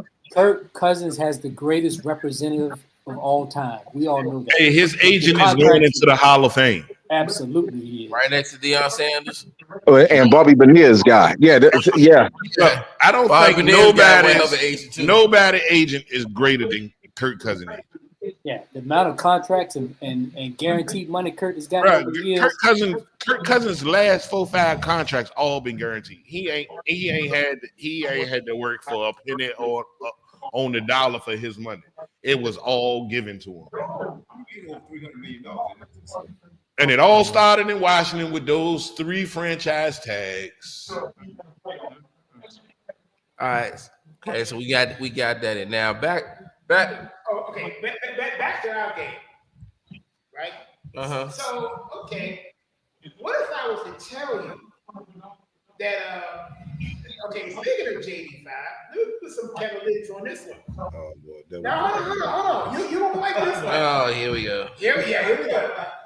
Okay. See, the one thing is, if you haven't learned anything else, it's like it ain't how you start, it's how you finish. Currently, we're on a 6-game winning streak. Currently, you didn't believe in this at the beginning of the year. Currently, we're on a 6-game rush. So currently, on a 6-game winning streak. Now, if you also notice this, the last 5 games have come down to the last play. Remember how the Bears always got snake bit, right? Yeah. On the other end, the Commanders have been on the winning end the last 5 times. I do not like when you speak these Kevin Lytics. The Kevin, but you know what? Listen to this anyway. It's the disaster for us every time you say that. The Kevin Lytics. Yes. Didn't he do this before the Pittsburgh game? Yeah, and you see what happened to us. No. Okay, the first one, we stopped the 2-pointer. You see what happens every time you say the Kevin Lytics. I'm so going for the Lions right now. But see, Okay. I want to know. I want you to. What's your reason for voting for the Lions? You don't want that rematch? Why? Now I'm voting for against the Lions because the Cavaliers jinx y'all. Yes. Well, you know what? You know what though? The team nobody really wants to. The most dangerous team in the playoffs right now to me is the Rams. I don't think so. They're hot. I don't think They are hot. I'll give them that. They're clicking at the right time. Everybody coming back healthy. I mean, We are too. We are too. We are now. See the thing about okay, but the thing about it, Mark. Now you pointed this out before, I'm like, and you were right. Hold on, listen to this, Mark. You were right about one thing you said several weeks back. Weather plays a factor, all right? So you're a warm weather city. You come into a cold climate. The temperature is going to be in the 30s. It's you might have hundreds of snow, and teams that are warm weather cities usually do not fare well in cold weather cities. Hey, look, this is our first time inside all year. Well, hold on. So remember, weather play, and then you got to travel cross country on top of that. And it was a short turnaround from Monday night. So you have a shorter turnaround versus what Philly had to go to. And plus, the weather, I think, will play a factor. And then Saquon, like I said, he going to probably get the main thing is you got to stop Saquon. That's the big thing. Hey, look, the problem for I'm sorry. What make the Rams so dangerous right now, and why they clicking? Pass rush. It's not. To me, it's different. It's on the offensive side of the ball. What's that? Nobody right now at the quarterback position has been making the throws that Matthew Stafford has been making on this run. And he has been staying. Well look, he be staying in that pocket. He's staying in that pocket, bro. He don't play well outside in the cold. Just hey, look. That now. I feel you. But you forgot. This is a guy that suffered 10 years of losing. Took it on the chin easy and look and kept on with it until he got to Los Angeles and took Jared Goff's spot and took Jared Goff's Super Bowl ring from him. Now for Derek, it's funny you mentioned that he doesn't do well in the cold. But I can barely hear you, Kevin. You want to know what the record is though? 3-18. I can barely hear you.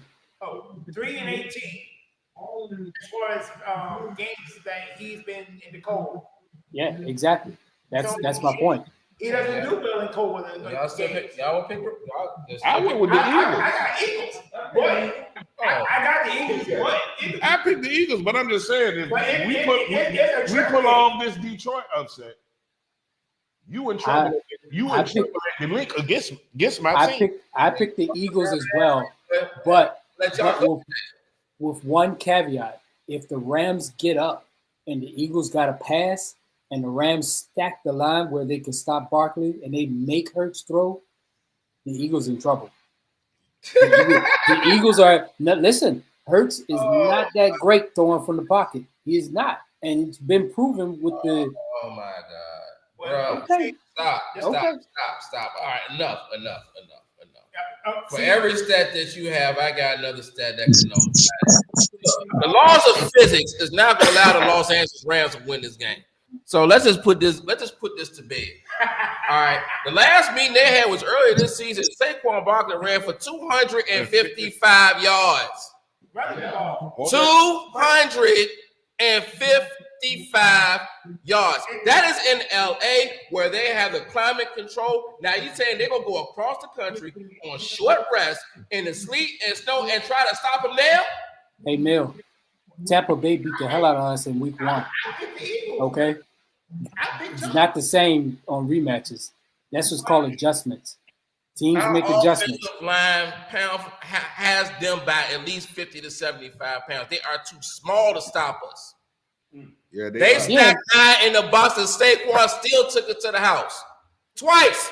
Yeah, he did kill him in the second half. He ran for like 100. Those big runs, they had 9 in the box, bro. He ran for like $175, almost 200 in the second half. There's nothing they can do about this. Nothing. Right. But let me ask you a question, Mill. Playoffs a different game, man. It's not the regular what about the receivers, Puka Nacua? Cooper Cup. Welcome back to Guantanamo Bay. I don't know because Guantanamo Bay been open the last couple of weeks. He gave up one pass. Come on, bro. The amusement park been open last couple of weeks. It's been a couple of joyful rides for wide receivers over there. No, I mean, Scary Terry got what, one touchdown? That was it, though. Hey, look, man. That was it against him. He got one pass, bro. Yeah, but they got this other dude, Jalen threw Zacchaeus. 5 touchdown passes. Yeah, let's talk about Zach. Olambode Zacchaeus. Yeah, how he ate on Cooper Dijon or whatever his name. No, he didn't. He ate on the back of safety after CJ Gardner-Johnson got ejected, which we still don't know the exact reason why. Now, had he played in that game, hey, things would have been different. You sure? Had Jalen Hurts played the whole game, You sure? things would have been different. Hey, We was whipping y'all ass till he got out. We was whipping y'all ass till they left. You was only up a We touchdown. were whipping y'all ass till y'all left. We was up by 2 scores. Hey, look, don't get mad. Do not get mad at me because Jalen Hurts had the thumbs up on the Wheatie box. Shut up till you beat him. Stop, man. Stop. Shut up till you beat him. We You did. beat him, man. You have to beat him. You did not beat Jalen Hurts. You beat Kenny Pickett. We beat. You beat Kenny We Pickett. did You beat not Jalen. beat Jalen Hurts. We did beat Jalen Hurts because he got up saying, "Hey, I'm a defender now." No, he didn't. New York did. New York did. Hey, that man, Jalen Hurts got up. Keep on. That's gonna be Jaden Daniels next week. What? Jaden Daniels. That might be Jaden Daniels tonight. What? You heard me? Because they sit in the house after. And you They sit in the house after. and you see what happened when you And sit in the that's the house. wrong thing to do. sit in the house. Wrong thing to do. And y'all did too, and you see what happened. Let's see if you survive. Yeah, we will. Survive Detroit. We will. You got one job. Survive Detroit. Survive LA. LA need to survive us. Right. They don't stand a chance against us just like y'all do. Hey, look, man. Y'all don't stand a chance. Hey, I'm look, saying it right hey, look, now. man. We already upset one after cry. Why not go for 2? Hey, look. I said y'all trying to Hey, run look. this man. That's why it's not happening. Kevin, it sounds like you down the hall, my brother. I mean, I don't know what's going on with Hey, you, look, man. but I can barely hear you. If you want to go pull up, yeah, WB, you got some cardboard. We about to break dance. You already got one busted hip. I ain't got neither busted here. I'm great, baby. Mill in game mode. Look at his face. He focused. Yeah, Let's go. yeah. I try to let y'all cook, but y'all just keep poking fun. Man, look, man. Mill is focused. Hey, look, man. We win this game. We going. If we win I this game, want you to win this we game. beat Detroit. We going to Philly to eat pigeon soup, baby. Point blank, period. Y'all gonna eat that skyline chili. That's probably about it. We gonna next week. We gonna be saying what's on the menu. Pigeon. You gonna eat them beer balls we threw at Santa Claus. Hey, look, don't make me go up there and snipe the eagle. You can't see across the street. You ain't sniping nobody. Hey, the NFL wants to see that rematch between Philly and Washington. That's what they really want to see. So, who do y'all think is the best quarterback in the NFC East? Jaden Daniels. Oh, that is by far Jaden Daniels, he's right now the best. the second quarterback. the second best answer to the question. But who's the best team in NFC East? Oh, by far, Football's a team sport, buddy. You can have the best work. by far us. Even You though got Mill, let me ask you a question. Let me ask you a serious question. If somehow y'all were to lose tomorrow, is Sirianni gone? No, the better question is Jalen Hurts gone. That's actually a good question. well, we already know that Kelvin Moore is But going he's to not. Dallas. Now, see, that's retarded. You gonna bring back a dude you just fired last year? I'm not giving that no I smoke. think Mike did that. I'm not Mike giving fired that him. no smoke. Ain't no way Kelly Moore's going back to Dallas. Look, Kelvin Moore has said it time and time again why he was there. Everybody know that he was supposed to have that job after Jason Garrett. And he didn't. So why go back to it now? They wait till you have success with somewhere else. He didn't have success in that with the Oh, Chargers. they were the number one I'm team talking about this in year. Dallas. Number one offense for You're Dallas successful a couple this years year. ago. Now they won't.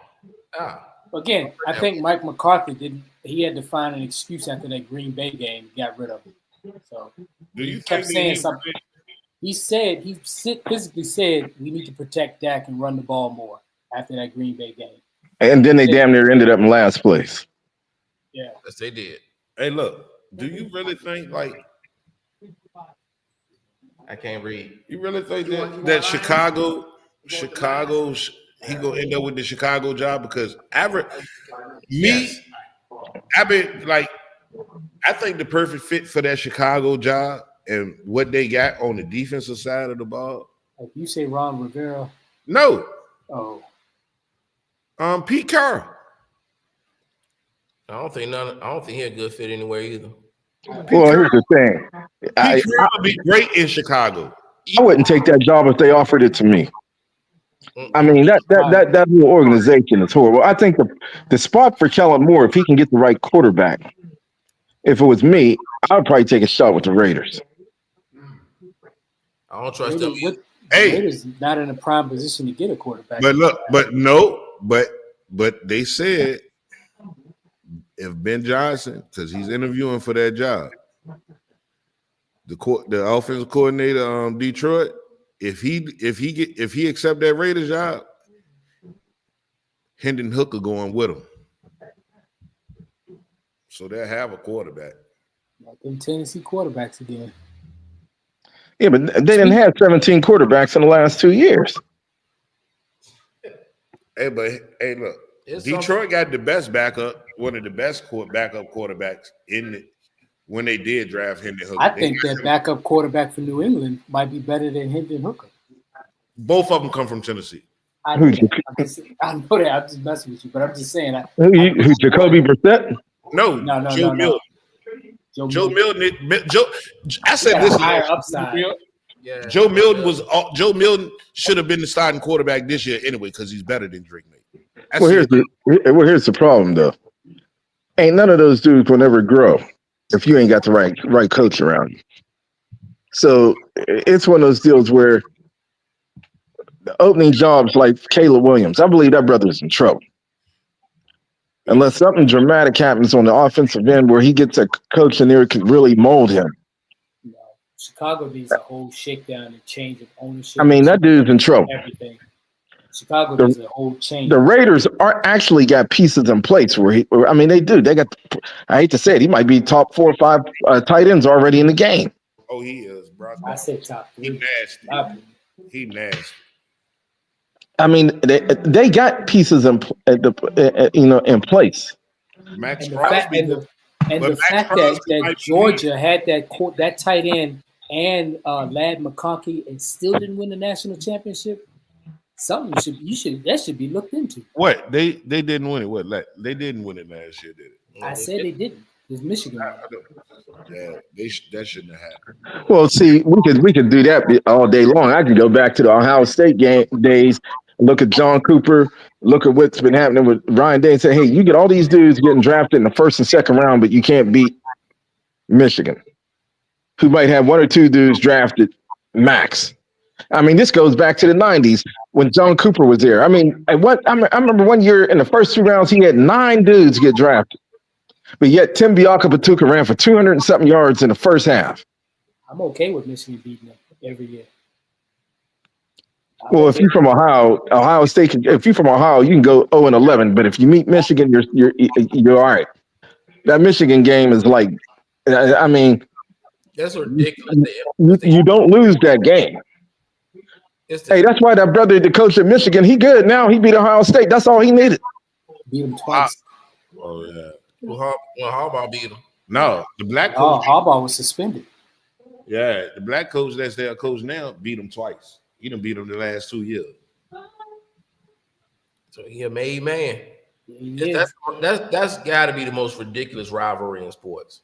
Bro, growing up back there, like I said, they could lose every game. But you win that Michigan game, you good. See, the problem with Ohio State is they'll be undefeated or they're in contention for a national championship. Michigan may have lost 4 games. Somehow they get it never fails. They lose that game. Well, I'm glad they've opened the playoffs up because it was really unfair that Penn State, Ohio State, and Michigan had to battle it out. This man is crying. What? Houston is in trouble. This man is crying. Chris Jones is crying. Houston is in trouble. There ain't no trouble. He's crying. He listen to the Man, I'm national not anthem. crying for no national anthem. What is he crying for? It might be cold, or he just ready to eat. That's that cold. That's that cold, bro. It's 26 degrees there. He ready to eat. Speaking of Chris Jones, Mill, would you consider Kansas City's defensive coordinator one of the best ever? Spagnuolo, yeah. Spaggy, yeah. Hey, look, it's Spagnuolo, amazing. I mean, he has a resume. It's amazing what he Yeah, hey, you know what? As long as you keep him as a coordinator, he's great. Don't give him no head coaching job. Yeah, but he can coach, Hey, man. He hey, really Nerd. can coach. Yo, No. Best defense coordinator in the business, but don't give him the head coach job. Whatever you do. yeah, Let me you can ask say y'all- that. You can say that, yeah. Let me I ask y'all this: have y'all ever like when was the last time you seen like one player on a team this defensive line just Dominate.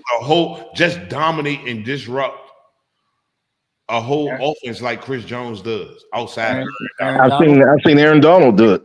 I Myles said Garrett. outside- Myles Garrett will wreck an offense. yeah, but I'm just saying like the way Chris Jones do it is crazy because it's he has You know what? As much trouble as this guy used to get into. yeah. When Warren Sapp was at the top of his game, Oh yeah, he's good. hey man, I'm telling you, this brother was something else. And he had Simeon Rice on the other side of him. So was it Warren Sapp or was it the scheme? No, he was a dominant player. No, it was Warren Sapp. He was a dominant player. It's one of those things that's sickening to this day because we passed up on Warren Sapp and chose Mike. Oh, a lot of us did. Hey, y'all took Mike Mamula, didn't you? Yeah. That dude was he was a draft. Hey, he was Worst draft pick we ever had. hey, he was a workout warrior though. See, Yeah, he was. They were hyping him up too. I tell you what, he had a couple good games. I remember one game. I said, man, this dude is tough. I don't know Few what and far happened. between. Too few and far Hey, between. but it's just so crazy because I always like because of him. That's why, like, some of the times I say I don't bet against Kansas City because outside of last year, him and that defense turned up in the playoffs. Well, you have to thank Miami for that. When Miami gave them all of those draft picks for that wide receiver that they traded for, Tyreek Hill, and Kansas City was allowed Chris to Jones- reload. Chris Jones was already there though. There. No. I'm talking about the rest of that defense. Look at Kansas City defense and how young they are. They reloaded 3 years I mean, ago. yeah, they young, And but Yeah, but you know what? But they had some linebackers too. They had that D Ford. They had another dude that was pretty tough. And they gone. Once he jumped off sides against New England, they got him out of there. yeah, D Ford played on what in Cleveland this year. San Francisco a couple years ago. But yeah, Kansas City reloaded and But it's just they like haven't looked back. it's just like whatever. See, and whatever Kansas City mistakes are, somehow Andy Reid and them guys they correct them when it comes to the postseason. Everything that like last year, wide receivers and everybody won't catching the ball. What happened? All of a sudden they found their hands in the playoffs. Running back get hurt. Oh, we go pick up 2 years ago, what? The year before that? The year before that, oh, they're middle of the pack defense. This and that. What they do? They turn a middle of the pack defense into the number one defense in the playoffs and win a Super Bowl. But that's the thing about a good front office. They could transform that team to a dominant offensive team at the beginning, and now they're kind of transitioning to a running defensive, score when they need to and win and beat Philadelphia. In the Hey, Super Bowl. you know what's so crazy? Because this probably was Andy Reid's vision if he was still in Philly. Oh Lord. Kickoff. Lord. Oh, and a face mask. And a fumble. That should be a face mask. Roma, you over there throwing subliminals over there? Am I throwing subliminals? No, I'm not throwing those subliminals. I'm just saying, like, this I don't is know about basically probably Okay. what if Andy Reid would have stayed in Philly. This is Okay, probably the whose offense ball that you is would it? see. I don't think Philly fans are patient enough to let things develop sometimes. Like if something goes wrong, It was one of those instances where he had to learn from his mistakes. But if the See, the and see, fans are patient, see, there you go, Derry. You right because they still blaming Andy Reid. He had to learn from his mistakes. It ain't the players. I don't think if Andy Reid would have stayed, that he would have had the success that he's having right now. I don't think Andy Reid told Donovan McNabb go out there and hit a Willie Beeman. He ain't telling I'm just saying. yeah, No, but he did take an offensive line coach and try to make him a defensive coordinator. that was bad.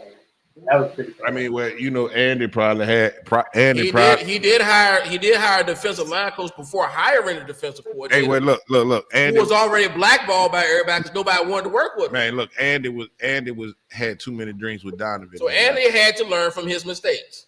or the front office did. That's why Steve Spagnuolo, one of the best in the business now. You put the right people around him. So that's neither here nor there. We ain't talking about the Bills versus Ravens. Who do you have in that? Who y'all got in that game? I got the Bills, but I want to say. I'm taking the Ravens. I got. Oh no, I did take the Ravens. No, you can't say something else. No, I did. Oh, no crossovers, Dad. No, because Kevin got my picks. Yeah, This- I hit already. No, this is the postseason. No I problem. think I did. I already took the Ravens. Ooh, that was a nice little hit. No, I think That paycheck Oh, he got. okay, well. So does this game consider who wins the MVP? Yes. Oh boy. It should. Hold on. It should. We all know it should. Go. That was a complete. It should be the Ravens, and it should be Josh Allen. Okay, That watch should be. this. That should be. Why Josh Allen for the MVP? Okay, it wasn't a catch. To be the man, you gotta beat the man. He done beat him twice all season. He done beat him twice. What, I mean, that's pretty much it for me. what do you mean beat him twice? Didn't the Ravens beat Buffalo earlier this year? Oh, okay. So I thought you were saying the opposite. Okay, I got what you're saying. Yeah. 5 to 10. Okay. If the Ravens beat him again, I mean, how can you deny this man? He already got him statistically and head to head. I mean, what is I it left got to talk about? But I get Josh out. I get the Josh Allen story. MVP is all about style points. That's why Lamar Jackson is first team All Pro. And No, they say all pro is more important than any MVP. Yeah, because that's voted on by the players. It's more important than Pro Bowl. That's Yeah, it's what more it is. important than the Pro Bowl. Yeah. However, the MVP is also voted on by the players, isn't it? I think so. And I mean, It's voted by the same committee. So I mean, if you I- get the I- first team All Pro, you should get the MVP. I think hands down, Number one. statistically, for Lamar to be such a so-called running quarterback. So-called. Yeah, I mean, but that's what they label him as a dual threat. But Yeah. he beat you with his arm more than he do with his legs this year. He did. Come on, bro. He threw over 40 touchdowns and only had 4 interceptions. That's unheard of. I don't care what the numbers is. You beat them. Oh, and we have trivia time. Hey, guess what? It is your team. Oh, all right, guys. Yeah. We are ready for your trivia question today. Yeah. We finished all I the have- picks. We got all the picks in. Hold on. So I got. WB, who you got on the Eagles game? I got the Eagles. Oh, you ain't picking. Oh, WB, you ain't picking the Steelers this week. Oh, Oh, You know what, Roman? I tried to stop cussing. All right. Yeah, me too. Okay. all right. So, how did the family split between the Eagles and the Steelers here? all right. So W, you got Eagles and who I else you always, I got? always do my own thing, bro. Yeah, see, he ain't got a team, but Wait, so you the got, Steelers his daughter team, so he kind of ride or die with them. Oh, okay. all right, so you got. But I was just wondering if they had to play today, But I if didn't- they had to oh, play oh, today or back- not. back- You know, Dale. Okay. Okay. Anyway, you know, okay, I had picked the Ravens over the Steelers. Yes, He did. He did. Oh, but I'm just saying, Kevin, you were saying All right. So I was asking you, who you got tomorrow? You got Ravens or Bills? the Ravens. Okay. Yeah, I got the Ravens. okay, also. I got, Who you I got? got. He had Buffalo. Oh my stop. You got the Bills. Yeah, Oh, good. Okay, I got. guys. Your trivia question. I have a list, Okay. and I just need the top guy. Uh-huh. Yeah. He's a running back, All right. Mhm. and he holds. Listen, the current active streak of 1,000-yard seasons. He's a running back. He holds the current active streak of 1,000-yard seasons. So he's playing now. Yes. Hey, Mark, the That'll trivia be, question. that'll be Derrick Henry. The trivia question is, Mark, give me the running back who holds the current active streak of 1,000-yard seasons.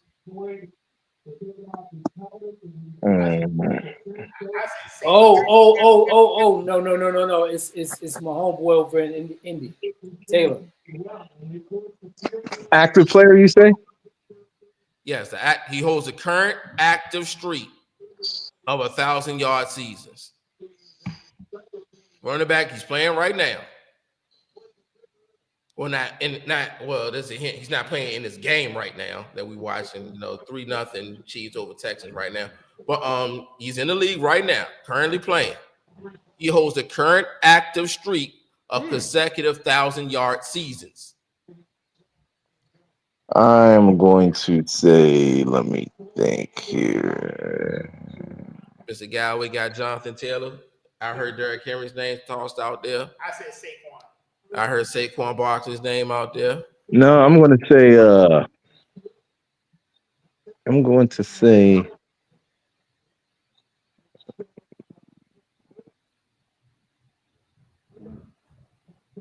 Okay. I know one of them, right?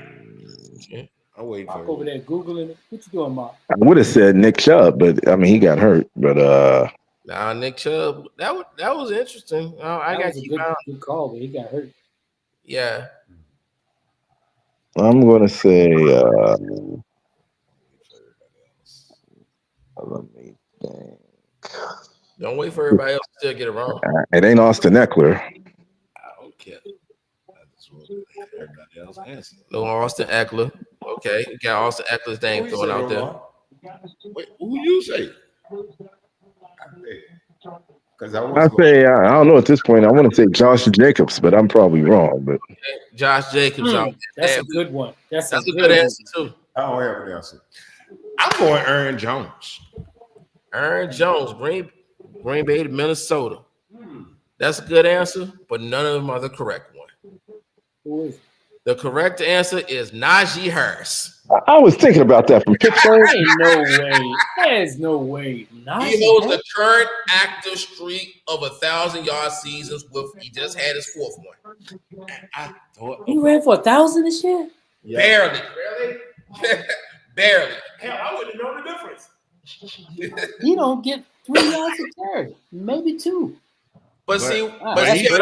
But he touched the ball almost 30 times. No, he split this year. He split You gotta with think number about 30. all you need is like 20, maybe a couple of games where you get 20, 25 touches. Even you average 50, 60, I mean, somewhere between 60 and 75 yards rushing per game, you can hit 1,000. That was a good trivia. I'll tell you this: he ain't gonna get it next year. He ain't gonna get it next year. Yeah, Najee Harris. That was when I saw it when that stat line came across me. I was like, oh, I really thought it was. I thought it was Henry at first, and then I said, yeah, "Nah." you would think it'd be Derrick Henry or Jonathan Taylor. I would have thought Jonathan Taylor, to be honest with you. Jonathan Taylor was real good. So, guys, where are we with we did the pick'ems? Well, I think we got them all down now. Mark, Yes, sir. I got a question for the boxing guru. Do you think this is it for Tyson Fury? I think he'll come back. I think he'll come back for one more fight. I think so too. I agree. I think he's going to come back to fight Anthony Joshua. What, for the money? Yeah, because it's going to be a tremendous amount.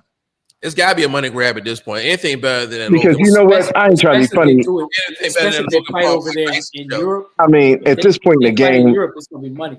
at this point in the game for him, the title really don't carry much. I mean, he done made. I mean, it's all about money now. Yep. Understood. I think for Anthony Joshua, this would be his swan song too. It should have been, especially at that last knockout. I mean, if you ever seen a clone of Frank Bruno, there it is. Yeah. Yeah, they were Only- hyping him up. Well, man, he was such a talented dude. The problem was Andy Ruiz. That fight ruined him. That glad he tore his jaw up. He exposed that Well, jaw. I'll be honest with you. In my opinion, there were several fights where he could have got taken out way before that. Fight with Dylan White, he got rocked, but Dylan White ended up getting caught and he knocked him out. That Vladimir Klitschko fight, if Vladimir would have had anything left, he'd have taken him out because Vladimir actually knocked him down. That Vladimir Klitschko fight, I think, was the beginning. To me, I knew then he had a short window. Speaking of boxing, Mark, did you hear about my guy losing his opportunity to fight for the WBO welterweight? He was supposed to fight Fundora. Oh man, who cares about? I mean, don't take it the wrong way. No disrespect to you, my brother, but Errol Spence is done. He done been in 2 car accidents, got thrown out the window in one of them. He took a tremendous street beating from Terrence Crawford. Yeah, he Uh, got I mean, there ain't nothing left in the tank for this dude. You think so? Okay. I mean, this is my honest opinion. I want you to think about something. You got involved in a head-on collision. Somehow they got minor injuries. Next time you got that was after this was the one before that. Oh, okay. Then you go out, then went got some drinks in, get in a major accident. You get 3 ejected from the car, and break your back or something, right? and everybody talks about his eye. They tend to forget. He messed up he ruptured his spleen, everything else. Didn't he break his back or something? No. He broke his face. He went through that windshield. Oh yeah. And it was miraculous that he made it back from that. So you think he should retire? You think he should go ahead and hang it up? Hey, look, did you see how? Hey, look, he looked like a bobblehead against Bud. Yeah, Well, I thought he was. I thought he was. I ain't gonna lie to you. I thought he was high. Yeah.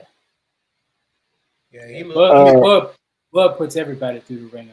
And Okay, I'm now- glad that Canelo is thinking about giving him a shot. Now you got.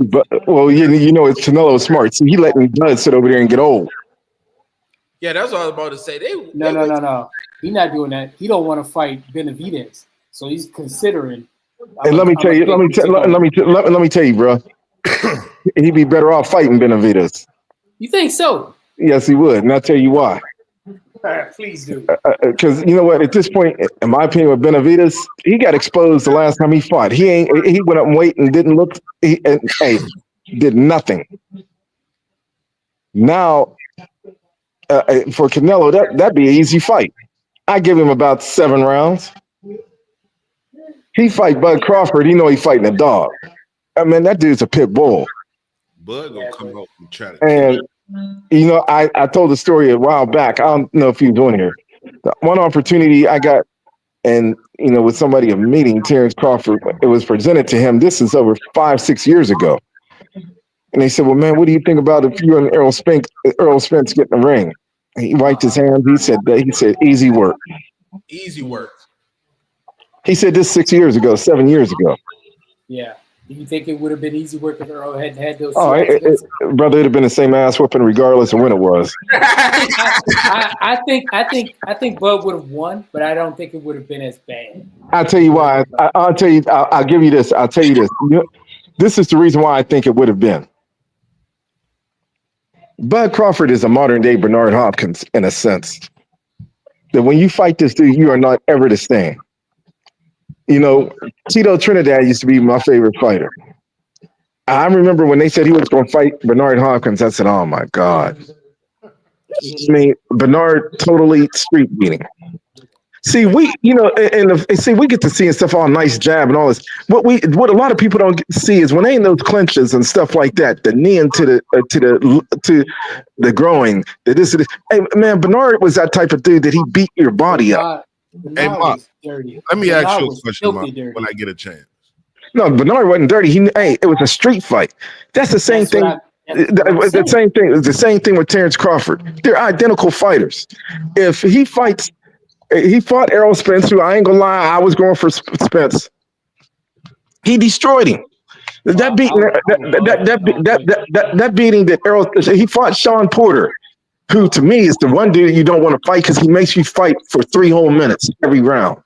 Hey, Sean Porter's father threw in the towel. He said, "Man, no more of this." I mean, when you start getting street beat, yeah, go ahead. Where you put Sweet Pea at all time? My favorite fighter ever. Yeah, he's nice. I used to love watching him. Hey, look, Saturday mornings. God rest his soul. You know what? I robbed him against Oscar that night. Well, he's the greatest defensive fighter I've ever seen. He beat. Hey, look.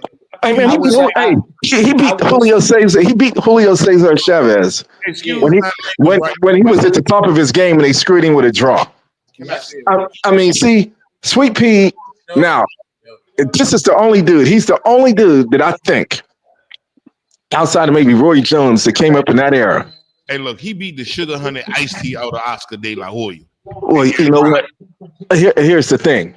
The big difference was why they gave Oscar that fight, or however it went. The reason why they gave it to him, but the reason why they gave it to him, you gotta understand why they did it, Romar. See, the thing with Sweet Pea, for whatever, as much as I loved him, a lot of people liked him. He wasn't going to bring that crowd to Vegas like Oscar was. Oscar was the moneymaker at that time. Coming out the Olympics, he was the gold.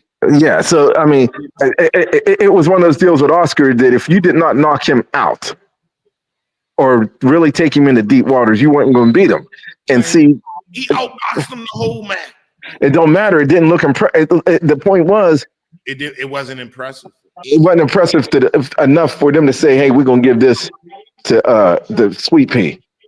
He beat the hell out of. He beat Chavez. I'm gonna be honest. There's only been one time I've ever seen him lose a fight. Oh, he was losing to Meldrick Taylor until he got cheated at the end. You remember that fight? Who? Well, no, Meldrick Taylor got cheated. That's what I'm saying. Yeah. Well, you got to blame that on dumbass Richard Steele. I mean, you don't stop a fight with 5 seconds to go. No. So I mean, that was a disgrace. But he was beating Chavez. But here's the problem. Here's the problem with that. You know what the problem with that was going to be? You could have gave Meldrick Taylor that fight all you want. He wasn't going to be worth a damn after that when he was never the same. Is he top five all time? They said, "Hey man, he lost over a quart of blood what in that fight coming out of his mouth. He was not ever the same, ever. And Meldrick Taylor never was any good anymore after that. I mean, that type of fight. I don't know if you ever see the old books where they showed them like back in Jersey Joe Walcott and Joe Louis, and them their eyes look like, I mean, swollen look. I mean, that was one of them type of beatings that dude took. Yeah. And the problem was he was on that Olympic team with Sweet Pea, Vander Holyfield, Mark Breland. He was the baddest one. I can tell you now. Meldrick Taylor was the best. They put him in a fight they shouldn't have ever put him in. He wasn't ready. He shouldn't have fought Chavez then. He shouldn't have fought him then, because at that point Chavez was pound for pound the best. And he was winning. And this dude just totally ruined him. Yeah, he did. Yeah. I mean, he totally ruined him. And I mean, if you ever want to see a fighter get ruined, I've seen it happen a couple times. I've seen it happen to Felix Trinidad again when he fought Bernard Hopkins. I've seen it happen with Meldrick Taylor. I've seen it happen with Errol Spence. From a physical, and to be honest, if you want to take it a step farther, people say no. It happened with Mike Tyson when he fought Buster Douglas. Yeah. When you get physically beat like that, it messes with you mentally, don't it? Oh, yeah, that's it. Speaking of getting robbed, I hate to interrupt you guys, but Will Anderson just got robbed on that fake roughing the passer call he just got. But of course, when you put your hands on the quota boy, i.e., Pat Mahomes, that's what you get. Hey, do not do that. Do not do that. Do not do that because he does not. He is not. If you breathe on it wrong, you'll get flagged. He is So let not- me ask you a question, Mill. Did you see the hit that Jaden Daniels took out of bounds last week? Did you see that hit? Yeah, when he came up off his feet. Yeah. If Patrick Mahomes had got hit like that, Oh, it's would that 20 player, yards. would that player have been ejected, or would that have been a flag, or But play on? at least a personal foul warning with 15 yards. I mean, that's Okay. minimum 15 yards in a warning. That wasn't even roughing the passer. They allowed one step. But I mean, I That really wasn't, don't but think, yeah, Will I Anderson don't didn't really take a think step. it was He a was bad in hit. stride. I don't think it was a And bad you hit. allowed one step. I mean, but you already know what it is. It's playoff football, and you know what it is. That's a damn shame. Tampa Bay wanted to try to smack us in the mouth and scare us. Hey, I tell you what, Romar, in that particular game, I ain't gonna lie to you.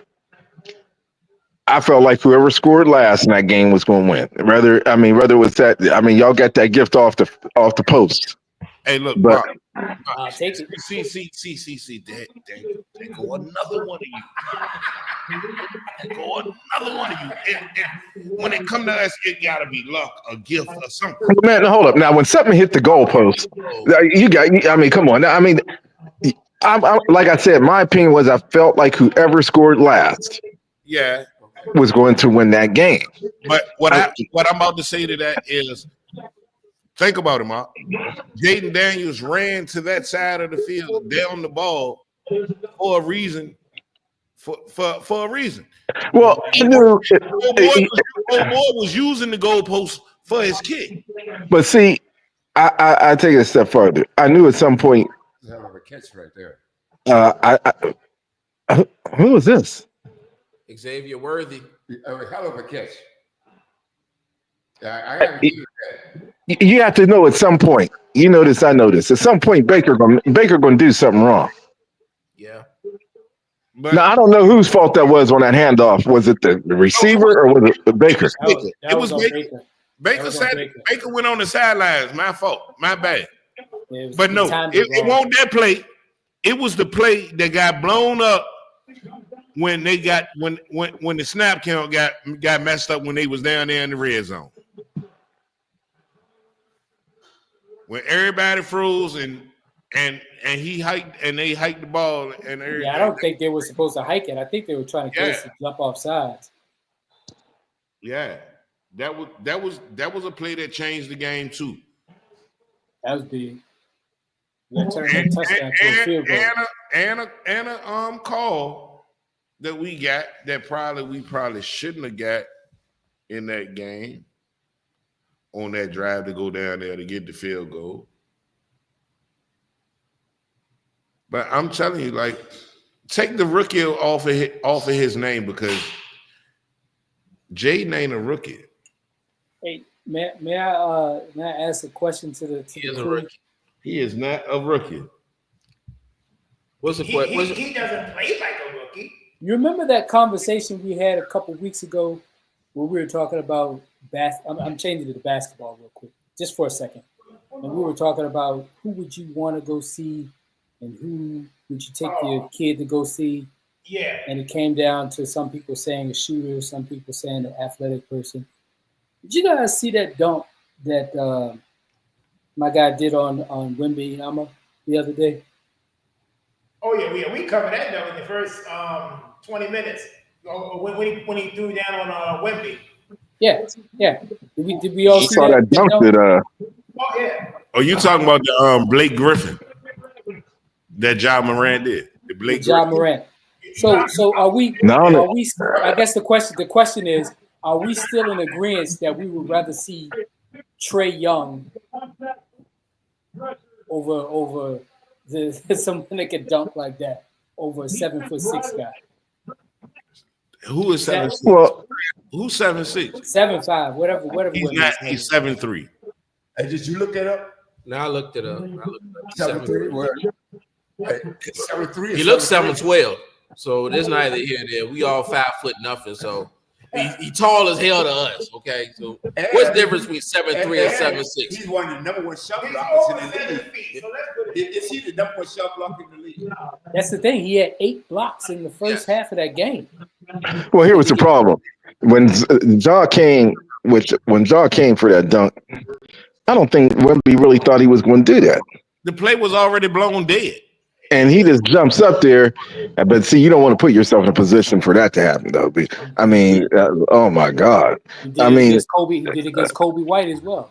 I mean, you don't want to get dunked on like that. The point is, it's not about whether it counted or not. It's the excitement. Kobe White got him too. That's what I'm saying. It's like, would you rather see someone I mean, that shoots I'd a rather- mid-range I and mean- 3-point shot? I'd Or- rather see somebody get dunked on because, hey, you know, Galloway, you know who my favorite player was? Grandma Mom. Yeah. L Boogie, baby. He was so disrespectful. Yeah, until he let him cut on his back. Yeah. Hey, Mark. My guy, I tell you, I based my game off of Larry Johnson in the post when I was young coming up. I swear to God, I thought I was Larry Johnson on the post. You know, I got the chance to see him. First time I got to see him, they played Long Beach State at the Long Beach Arena. And I said, man, this dude is a specimen. I mean, this dude was cut. Okay, since you've seen him live and in person, would that 91 team, the Running Rebels, would have beaten the 92 Fab Five? Close the door, just them 10 on the court, watch them run. Yeah, Who wins tomorrow? they will because I'm going with the 91 Running Rebels team. I'll tell you why. Me too. because they gonna scare the living crap. I'm going to tell you why I'm going with the Rebels in that. And nothing against the Fab Five, probably my second favorite team ever, but I'll tell you why. See, you had some grown men on that Running Rebel squad. It wasn't going to be. It was going to be physical, and I don't think Michigan and a track meet.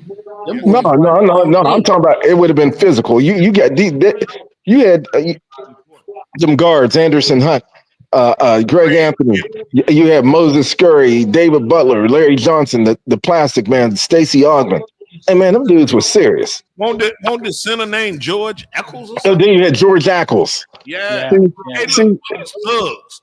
hey man, them dudes look like they got hired to be hitmen. You want And you had Jared Tarkanian. He looked like he was dealing with the mob. Hey, but you got to remember something. That's all he had on his teams always. The NCAA chased this dude basically out of. He went to Fresno State and did the same thing. Yeah. He started it at Long Beach State. See, Now, Mark, I agree with you. I agree with you to an extent. I just don't think. I think the Rebels would have won, but I don't think that Juwan Howard, Jalen Rose, or Weber would have been intimidated. I don't think so. I'm not saying they would have been intimidated. Okay. Hey, look, I'm sorry to say, Galloway. One thing for sure, two things for certain. Juwan Howard would have been Larry Johnson's puppy. Well, no, you know what? Romar, I know how that matchup. I tell you how the matchups would have went. See, they'd have probably put, believe it or not, to me, the Fab Five, my favorite player they had on there was Jimmy King. What you would put Jimmy King on what? Stacey Augman? He'd have probably been on Anderson Hunt. You'd have probably had, believe it or not, I think Stacey Augman would have been on Jalen Rose because he's 6'8". Yeah, all right, but okay. And see, you gotta remember Stacey Augman was a lockdown defender. So who from UNLV was gonna check matching up the with killer? Weber? Who's gonna I'll be honest, I think they'd probably put Moses Scurry on him because he'd have been able to be physical with him. I mean, he was the only one who was going to be. You don't put Larry Johnson. I mean, how can I put it? On Chris Webber, they would have probably. Eccles on him. Yeah, you'd had George Ackles on him. See, they'd have got a break in a way because, see, the center of Michigan had stunk. That dude, Eric Riley, he sucked. So they would have got a break there. It would have came up with a scheme with Larry Johnson to where you would have probably believe it. I tell you, no. You know who they would have put. You know who they would have put on Larry Johnson. You may not believe it, even though he'd have been short, but he was 6'5". I think they'd have put Ray Jackson on him because because he was. Hey, no, but I can understand why Mark say that because he was scrappy and he was physically strong. You know, people tend to forget that. He was a thug. And see, Ray Jackson was that quiet thug type dude. Yeah. So I think that they'd have put Jimmy King. I think with Jimmy King. See, that would have been the one. I say they'd have put Stacey Augmon on Jalen, but they may have put him on Jimmy King at that time because Jimmy King was a scorer. I think they could have got away with Greg Anthony dealing with Jalen Rose. The problem they would have had was who was going to be watching Anderson Hunt. That's who they would hunt on offense to find out left-handed. Hey, but look, the crazy thing is, Greg Anthony. He would have been the missing. Thing is, though, like y'all said, you got the matchups and how they would have went. Somehow, some way, I never trusted Steve Odom. He would have went with Chris Webber on LJ. And it would have been a long. Oh, that'd have been a disaster at that point because LJ was a man amongst kids. Yeah, that's what I'm saying. And see, and now this is how he would, and this how Titanium would have counteracted that. He would have made LJ check Juwan Howard on defense and take his soul out of him by intimidating. But you got to remember something. Tarkanian had Elmore Spencer coming off the bench as the center at 7 feet. I'm just saying. And then he had Melvin Love. I actually played with him in a winter league. They had Melvin Love coming in. Oh, there you go. There he go, the disruptor. Oh man. Chris Jones with the sack. Hey, question. Let's go back. That championship game, it was Michigan versus Duke. You remember that? Was that a championship game, Mark? Yeah, it was.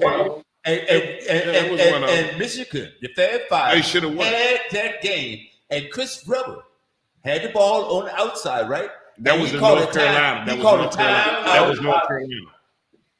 That was the next year against North Carolina. Was that North Carolina? Yes, it was.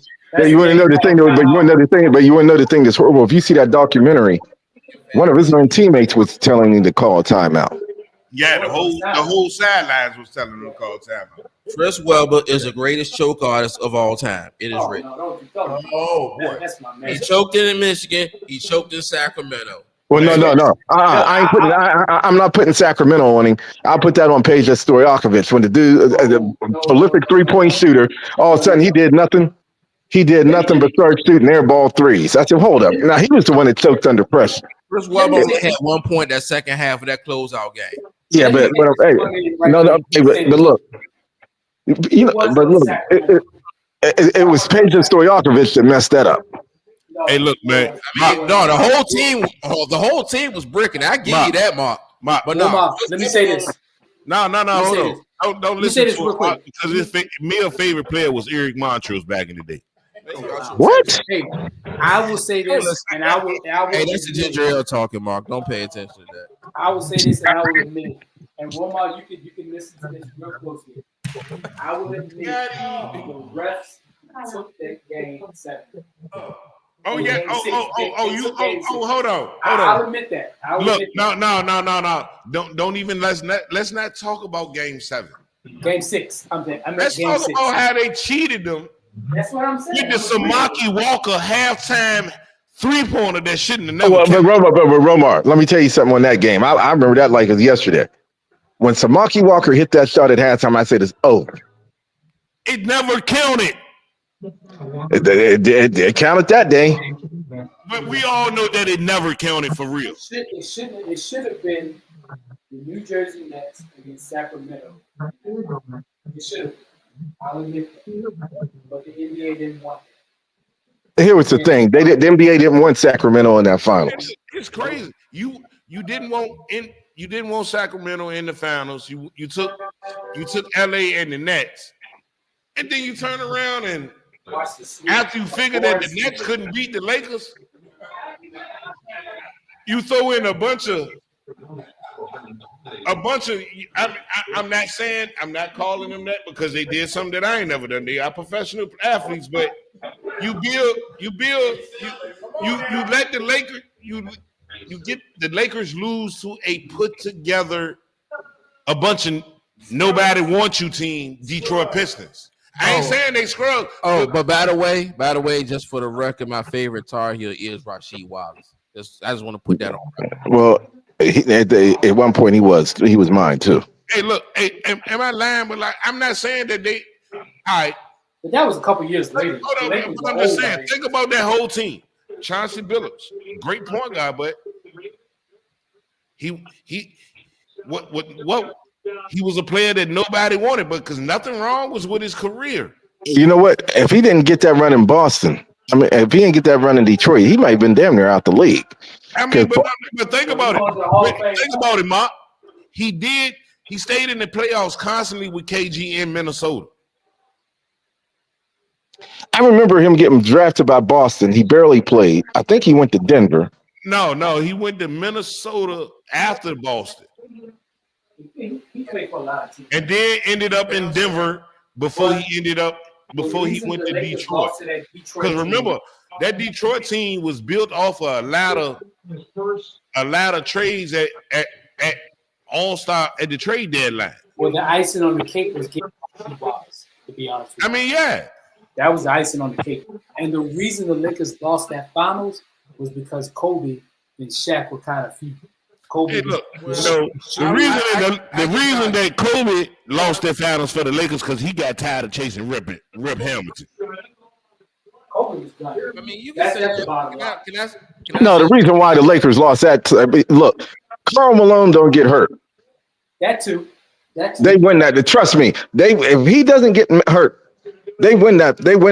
Trust me, they win that finals. But Kobe had even basketball. I say Tayshaun Prince held Kobe down just enough.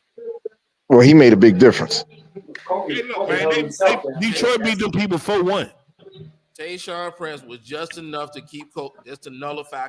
He ain't stop him. Man, he was the different maker on offensive end for Detroit. Tayshaun Prince. Yeah. I'm asking this, and Mark Beaumont, this for you. If Kobe had given Shaq the ball half the time of those shots, would Ben Wallace would have stopped him? We got some background noise. We couldn't make out nothing you saying, Galway. I said that if Kobe had given the ball to Shaq, half of those shots that he took, if he had given to Shaq, would Ben Wallace had stopped him? Well, here was the problem with that whole deal. This is just my opinion. Phil Jackson messed that whole thing up because if you're going to have Gary Payton running, you got to let this dude run. That triangle was not set for Gary Payton. That was the first problem. Gary should have known that before coming in. Hey, this is what they're running. But he had made a pact with Karl Malone. They were chasing rings. They were ring chasing, but they like I said, you knew what you signed up for when especially going to a franchise like the Lakers. Yeah, you really think Phil Jackson will change his offense for him? No. He's not doing that. No, this ain't the Nets. No, this ain't the Nuggets. No, you don't. Where if you went to one of those franchise guys, you would cater the offense around you. You going to already got Shaq and Kobe? No, we're not running plays for you. Yeah, Phil Jackson had won 8 championships by then. No, you trying to get what we it's got. already working. You fit in over here. So that's on those guys. But yes, I do agree with Mark about the Karl Malone. If he would have stayed healthy, it would have made a bigger difference. It may have still lost that series, but it wouldn't have been 4-1. But I think, and the way the perception is that people say that Ben Wallace shut down Shaq in that series. I say Shaq ain't get the ball enough. Kobe was just gunning it. I mean, he ain't shut him down. They contained. Yeah. I mean, because they still put up all right numbers. It won't like. And what happened after that series? The game against them, it was in 2025. Right. Hey, but look at what happened after that series. Karl Malone left, Gary Payton left, Phil quit and wrote a book about Kobe. It was over. They weren't getting along. They weren't playing as a team. Man, supposed to be in their feelings, bro. I swear. Hey Sorry, guys, taking to the basketball. that's all right. It's 5:14. Hey, Mill, let me ask you a question, Mill. Yeah. Kansas City gonna mess around. Let them mess around and let Houston hang in this game. They're gonna have a problem. I totally agree with that. Will Anderson is having a game. Like he's really, when we talk about game records early, we should have thrown his name in the hat because it just takes that one guy to just constantly be in the backfield that will wreck everybody's offense. And right now, Pat Mahomes is running for his life. Bill. I mean, he's making plays here and there, but the protection is breaking down. He doesn't have as much time in the backfield as he does. And once Houston gets their hands on it, they pretty much tackle him pretty good. Bill, if Philadelphia makes it to the Super Bowl, who would you rather see if Kansas City loses? Buffalo or Baltimore? Who do you feel better against? That's a good question because we beat them both last meeting. Yeah. I really honestly I want to play Kansas City because I kind of want my lick back. Not gonna lie to you, I kind of want Kansas City, but I never thought about if Baltimore or Buffalo. Well, the way they got it right now, they give y'all the best chance to make this Super Bowl at 21%. Look, are we about to wrap up? 3 weeks ago, Adam Schefter was on ESPN, and they asked him. Somebody asked him, were the Eagles for real? Adam Schefter said, start making your reservations for New Orleans now. That's what Adam Schefter said. So take it for what it's worth. That ain't come from me now. If you want me to bring up the footage, you want me to bring the tape up, give me a week. He don't play in the game. He's just talking. It's already scripted, basically. The way it's set up. Hey, can I say one more thing, Mill, before we wrap up? Are we about to wrap up or? Yeah, I'm gonna give everybody a few more minutes. I got some UFC. Okay. So it's something about the UFC I want to get out real quick, but go ahead. I want to say something, and Roma, if you're still there, I know you probably get excited about this, but let me finish this real quick. Let me say this real quick. I know you're gonna jump in, but I want to give acknowledgement and flowers to someone who always gets their flowers for playing as an athlete, but he never really gets his flowers for being a business owner or a actual sports owner. And what I mean by that is I've never seen this before, but for Magic Johnson to win as many championships he's won as an athlete, to winning as a GM, to winning as an owner of the LA Dodgers, to winning 2 more with the LA Sparks, winning with the MLS soccer team, and now what he's doing as a part-time owner with the Commanders. I have never seen anyone do this through 5 professional sports. And I think it's awesome. I don't see them talking about it much. I don't see no one really kind of giving him his accolades. I just wanted to throw that out there and see what you guys thought about it. Oh man, we constantly give Magic his flowers whenever his But is it about the athlete Magic or is it about the ownership Magic? Being a part-time owner. The thing about it is, the thing is, you'll never see that on the major networks. Yes, you do. Yes, you do. Ooh. Yes, Magic, because you gotta think. He also gets flowers for what he did with the Dodgers. We don't really cover baseball too much, but no, he gets plenty of flowers for what he did with the Dodgers also. So that combined with what he's doing with the Commanders, and yeah, I gotta disagree with you. I mean, you might not. I see where Magic gets plenty of flowers. Okay. I see it because he gets it with everything. On Facebook. Because I haven't seen anyone talk about how the championship he won in soccer, WNBA, yes, baseball, and now he's doing a tremendous helping and tremendous turnaround in football, NBA, WNBA, NBA. And like I said, when he put together that team, bringing LeBron Anthony Davis and putting that team together before walking out, before they won that championship. Yeah, Roma, you missed this whole spiel. But anyway, Yeah, well, I just wanted to throw that out there. Thing about Magic is why he's getting his flowers, because especially at times like this where you seeing like complete overhaul of franchises. Exactly. And that, do you say who can we bring in to fix all this? What And then y'all talking about the Commanders? That's what Magic is. No, Roma, we're talking about the things that Magic has done as far as not being an athlete, but being an owner. And I was saying, giving him credit as far as what he did with baseball, winning 2 championships, the WNBA winning 2 championships, soccer winning a championship, and the NBA, and now with the NFL. Hey, look, and I'm gonna say this. Like, it all started because, like, even remember when they had the series about the dynasty of the Lakers and everything. You remember that the dynasty jump when they had the dynasty of the Lakers a couple of years ago? Yeah. All right. One of the things that I paid attention to far as the character that played Magic Johnson and the character that played Jerry West.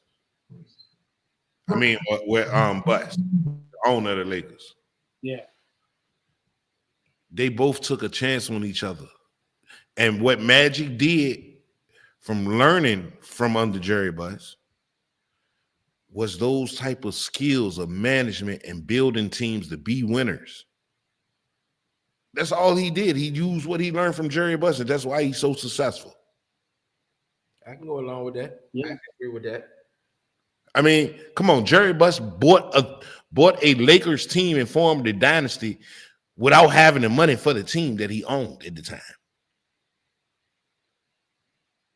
Come on. Yeah.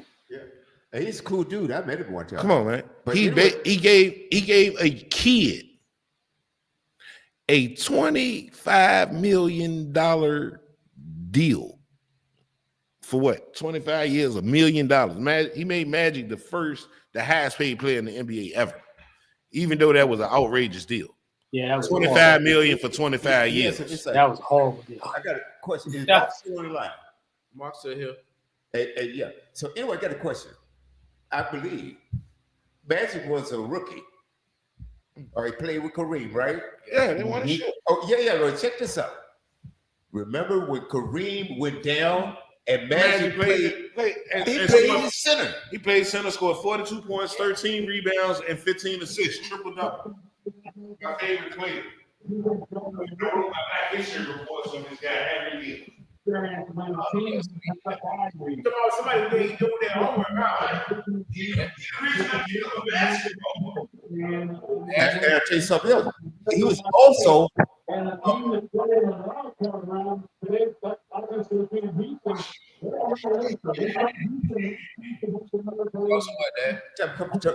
him come closer to the mic.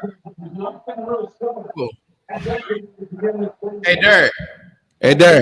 Yeah. Hey, Derek, speak closer to your microphone. I'm here. Can you hear me? Yeah, I can hear you now. Look at this. Oh, he's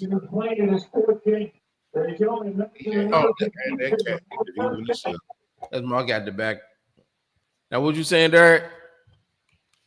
Oh, I finished. I was just basically asking if we could give Magic his flowers on that, because so many of these young kids, and I don't agree with this, are trying to say that, he's not the greatest point guard. They want Stephen Curry to be the greatest point guard and not getting the accolades he gets for all of those.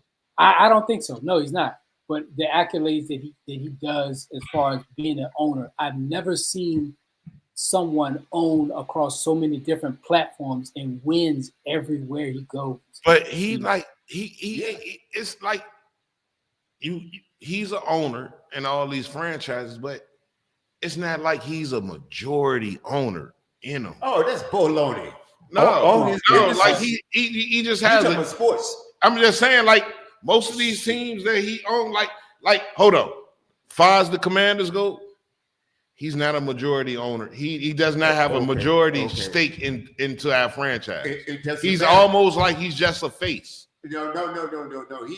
he makes money off of that. Okay. Yeah, I'm just Yeah, saying. but he might have like 2%. I mean, it's not a significant.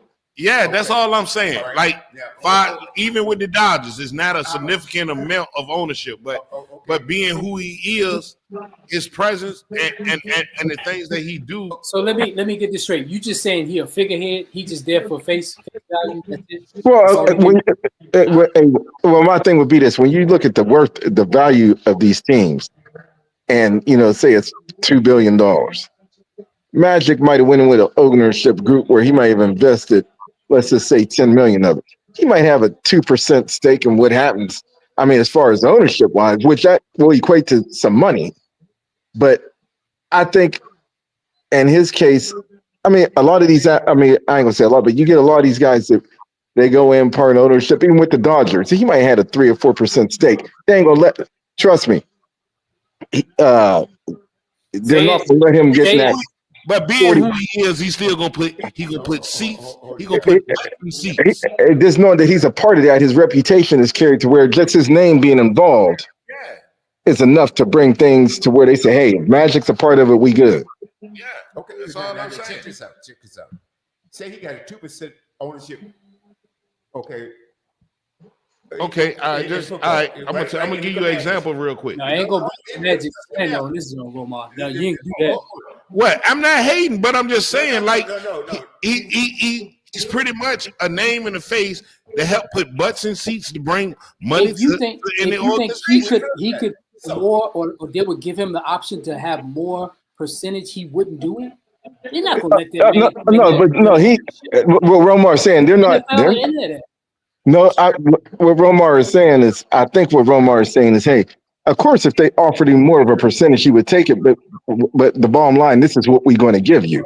Now you can be a part of this, and of course, that looks good it looks good for him too. It's just like everybody's talking about the Magic Johnson theaters that they were putting up. They had them in LA and Houston, areas like that. Trust me, Sony owned those studios, those theaters. His name was attached to it. I'm sorry to say, the man never had what they said he had. They just needed a face for the cause. Okay, let me say something real quick. How much is Magic Johnson worth? Check that out. So I don't care now how many franchises. He's the only man that never had full-blown AIDS. They caught the HIV virus. Let's talk about that. That has nothing to do with it. Can we not go that far off the rails? I know we're going off the rails. You're already off the rails, but And let me speak. Okay. Now, he has a 2% ownership in the Commanders. He has a 2% owner. How much in the Dodgers? He has more than that in the Dodgers. And look at all the franchises that he's involved with. You add it up, he's making money. Oh, William, he's making serious money. I think what Romar is saying, as far as a stake and being able to, I guess what Romar is saying, as far as him having the final word, we're gonna trade Clayton Kershaw tonight. He ain't got no say so in that. But that's what Mark. What owner does that? That's what you hire a GM for. No. So I'll give you another prime example. I got Magic's net worth. I have Magic's net worth, gentlemen. So everybody take a breather. Let's relax. Let's relax. 1.6. Okay, remember the junior CEO will kick us out. We get too loud. And what is his net worth, Mill? 1.6 billion. Hey, I'll take that's his net worth. Yes, I'll take that any day of the week. Hold on. Now I'm gonna It's 1.6 billion. 1.6 billion. Damn, I didn't think it was that. Yeah, I figured that. Hey, look. So in other words, being a millionaire nowadays, it really don't do too much. This is what I'm trying to tell you guys right now. Hey. All these different ventures that he's into, this all adds up, brother. Well, no, you got to remember, William, you probably know this better than me. For a period of time, I don't know if he still has it, he had ownership in Pepsi Cola. He had ownership in Starbucks. Starbucks. He had some. He is Chase Bank now, but he had ownership in Washington Mutual. Up on Crenshaw, that Washington Mutual. Remember when they started building them homes? That was under his entity. All them strip malls that he built. All of that was doing what? Creating jobs for people But look, of color. what I'm That's saying helpful. though, but what I'm saying is, like, all right, I'm gonna just rebuttal take- you right after you're done. So go no, ahead. just take for instance what Jay-Z did when everybody was talking about him having ownership in the Brooklyn Nets. Mhm, All right, right? Yeah. mhm. You know what he did? He sold his 2% of his ownership in the Brooklyn Nets because he owned he owned the whole land that the stadium was built on. So the Nets and the state of New York have to pay him way more than his 2% ownership of the Nets. Okay. And your point is. So my rebuttal to you and Mark real quick here is even though he had a 2%. Sometimes you gotta. Sometimes you need a face. Hold on. Roma, even though if it's a 2% ownership or whatever interest he owned in that, as an owner of a franchise, your job as an owner, the only person that does this is Jerry Jones. Your job is to hire the people to hire and pick out the players, the athletes. But Magic His ain't job, got that power. wait, his job is No, but I will say this, Romar. to bring in the general manager to do that job. He even said that the other day. My job is to get people in here that are football people and let them do their job. Okay, That's Romar, let me say this because I've been on board with you this whole thing with Romar. Let me tell you this. When Magic became a part of that group that got the Commanders, they had to bring in some positivity, brother, because because I'm gonna tell you now, the reputation that team had behind this last dude was horrific. Hey, So look, Mark, Who was the guy they brought in from Golden State? I'm quick to say that I jumped on board when they had to bring in. They brought in Bob Myers. Yes. See, they had to bring. This is the whole thing. I believe this part. When they got on, they came to getting ownership with the Commanders. I believe they said, "Magic, look, you trust me. Magic done learn the game from Jerry Buss. He done learned it from Jeannie Buss. He knows what's happening. We're gonna let we'll give you. You'll get ownership investment. Most importantly, we need you to turn this program. We need you to turn. What can we do to turn this around?" What did Bob Myers turn around and do, Mark? Who did he hire? Who did he recommend?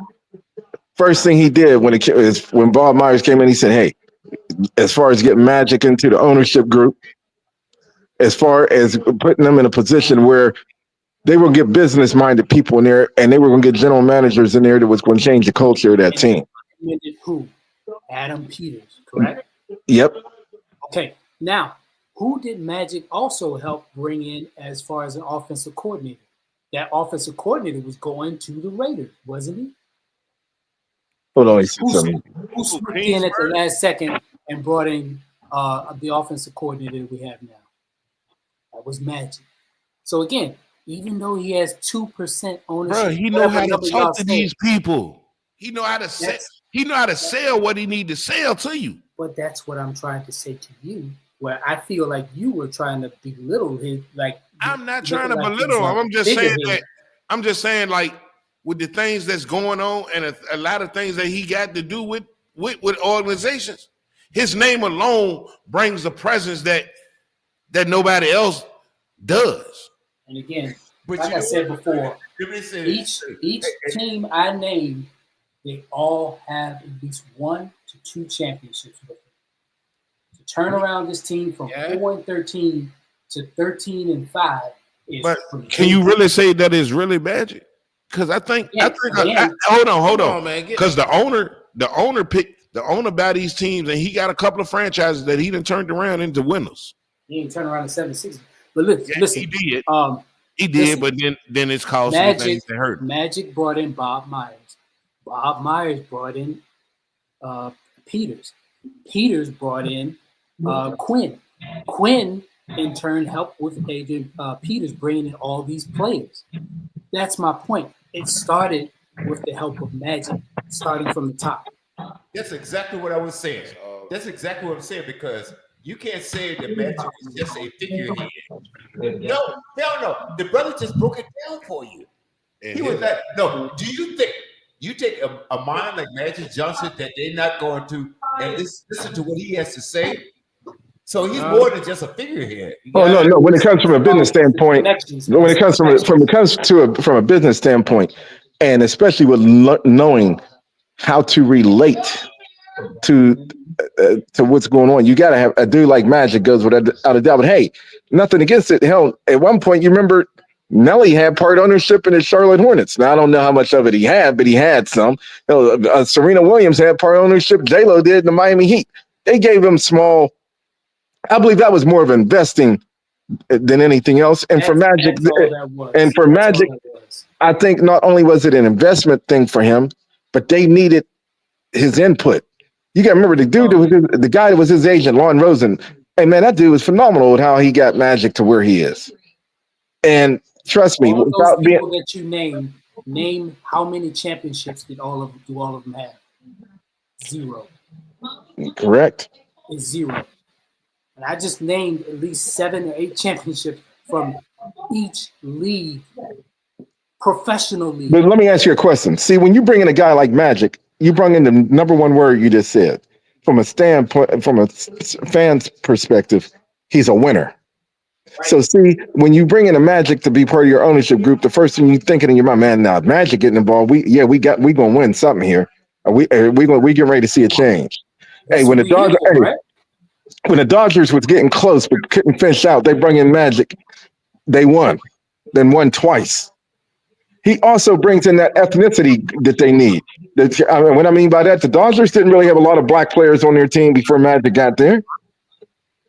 And with the Commanders, that's how they helped get Mookie. Yeah, exactly. They wouldn't have got if Magic ain't there. He ain't going to. I tell you now, unless they gave him a hell of a lot more money, he wasn't going to L.A. Right. The bottom line is, I can guarantee you this too. My favorite point guard of all time is helping run my favorite football team. Oh, I put it to you like this: if Magic had been a part of the Commanders organization when RG3 was there, he wouldn't have played in that. He wouldn't have played in that play. He wouldn't have let. He would trust me. He'd have told Mike Shanahan, "You sitting him down." I don't think Magic would have. I don't think he would have messed with Dan at all, or even bothered being with Dan Snyder. No, I'm saying the thing is with I'm saying with this ownership group they got now. No, he wouldn't have associated himself with Daniel Snyder. Daniel Snyder did nothing but destroy that team. Oh yeah. And somebody like Magic would have the influence and understand that too. Yep, absolutely. So anyway, like I said, 2% of $5 billion is what? Well, so I'll tell you that. Couple million? $5 billion. So if he has a 2% ownership or whatever it is, right? It's about 250 million. Hey, I take it. That works. 250 million. That works for me. Yeah. Hey, what is it, William? I'm just saying. I'm just guessing. It's got to be about 250 out of 5 billion. I'm not about to pull out my calculator. I'm not going to even lie to y'all. That's still a lot of money. Whatever it is, I'll take it. This is a sports show. Lot more than what I had. I'm not doing that algebra right now. It's not working.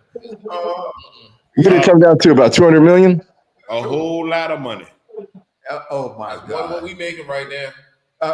Let's see. 10% is 500 million. So 5% is 250. So 2.5. Yeah, about 150 million dollars. Yep, I'll take that too. Yep. Yeah, you're right, Marcus. 250 million. Huh? 250 million. That's what I thought about 250. 250 million being 2% on. Yeah, I'll take that. And look at all the franchises that he's involved in. I will buy the Utah Jazz and tear them down. Well, hey, that is what Dwayne Wade did. You know, he got part ownership of the Utah Jazz. Yeah. No, that's the thing. I would do more. I will bleach them. I bleach them. I'm firing everybody, stripping everything down to the mascot and everything. It'll be the Utah basketball team until further notice. Well, let me ask you a question, William. Have you watched it? The Clippers. Have you watched? And this is what we talked about last year before, and it's coming to fruition. Clippers got that brand new arena. Looks, oh man, it's amazing. I watched the game the other night. It was half the people wasn't there. They do not draw. Wow. LA a tough town, man. You know what? I say it again. Steve Ballmer would have been better off taking that team back to Seattle. Yes, I agree with that. He got that brand new arena. I'm telling you, I watched them play the other night, and I'm like, well, where is everybody at? I mean, I know, William, we used to it. The Lakers played, the game come on at 7:00. Half the people ain't there till 8:15. Right. Hey man, I'm in the third quarter, and still ain't nobody at this game. I said, well, damn. I mean, that ain't good. No, it is. All right, guys, it's 5:40. How much time we got? I'm asking you how much time we got. You got another 20. All right, so anything else we need to cover? Oh, what about Dion in the interest of him going to Dallas? yes. Oh, It let's is talk two more. about that. All right, I got two more things. I want that. I got an upset alert in the UFC for this championship fight tonight, and there was a back injury, and the challenger had to back out of it, and Makachev's on upset alert. I just want to put that out there. But I'm gonna have more on that later. But Dion, yeah, let me say this about Dion. While the money might be good, it's not going to be the environment is not going to be better than Dion knows it. Okay. Dion knows it. Dion knows it. Everybody knows it. And at the same token, we all know that, and at the end of the day, he's still the best guy for this job. If I'm Dion, I'm staying right where I am. Yeah, I'm not going there. I would I'm gonna let you guys have with that, but that's why I stand. I say Dion should stay right where he is. Hey, that was my take. Jared not giving up that control, and well, yes, man. Here's my opinion of that, and I'm being serious. If you ever want to destroy a program, he will do that to the University of Colorado, and I'll tell you why. Those kids will never trust his word again, no matter where he goes. Ever. You just the transfer protocol will be off the chain. You just got that number one quarterback.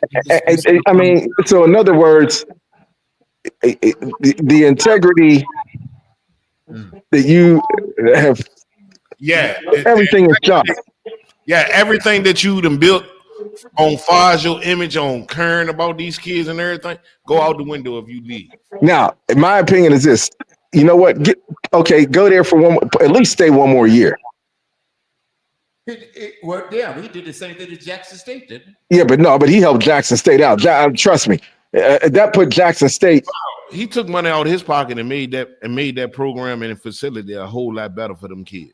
Jackson State ain't a lot of exposure. He took that money. He took his own money and rebuilt they workout facilities or everything. And I'm gonna tell you something else. All right, say he go to Dallas. Okay, why would you? Why would you? Because right now in Colorado, he's making how much? Oh, he's making a bank in Colorado. I mean, he'll double his salary. I mean, don't get me wrong, he'll double his salary. But it'll still be around the same amount. Guess what? $5 million. Who's to say this isn't a ploy to get a raise from Colorado? That's a good question. I honestly didn't even think about that. What's that again? A ploy to get a raise from Colorado, but he's going. One would assume that he was going to get that regardless. But I mean, to me, really, they had a better second year. They had a better year this year. Much better. It doubled it. All right, but just because of that, don't mean that you worthy of a raise. You went out here and put up a wounded duck in the bowl game.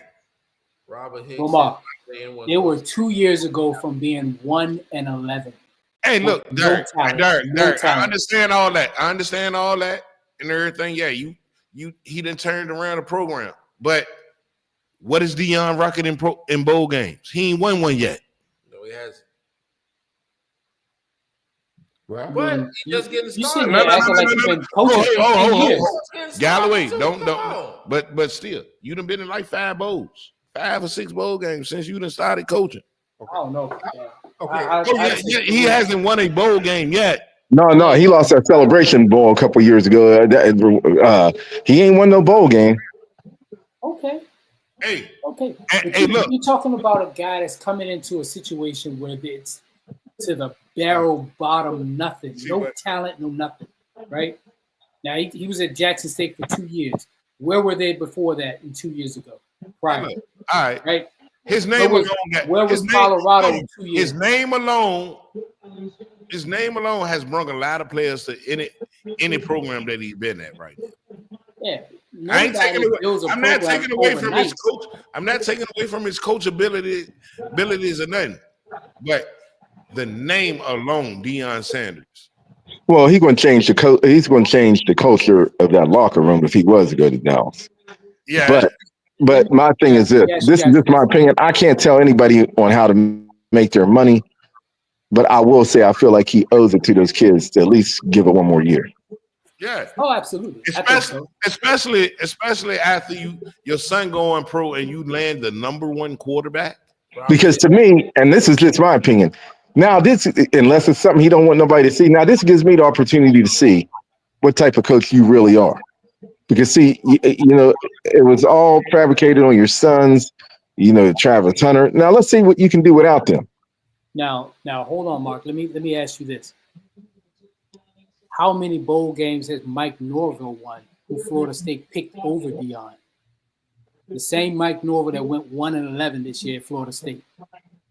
Right. Well, here's my opinion. Hey, he was in a national championship hunt last year. Well, here's my opinion. Did he win it? But here's my opinion of that. If Deion was going to go to any place else, I thought it would have been Florida State. That's what I'm hoping for. And this is just me. But if I'm a good college coach, I know the ultimate is to get a chance in the NFL. I wouldn't want no NFL job. I mean, the life expectancy of an NFL job is damn near the same as a running back. You get about 2.5 years, you out. And especially when you're a black coach. But and seeing that, I'm glad you said that, Mike. Do you think Jerry and Deion phone just because of the Rooney Rule? Because you got to interview one. You got to interview one every year.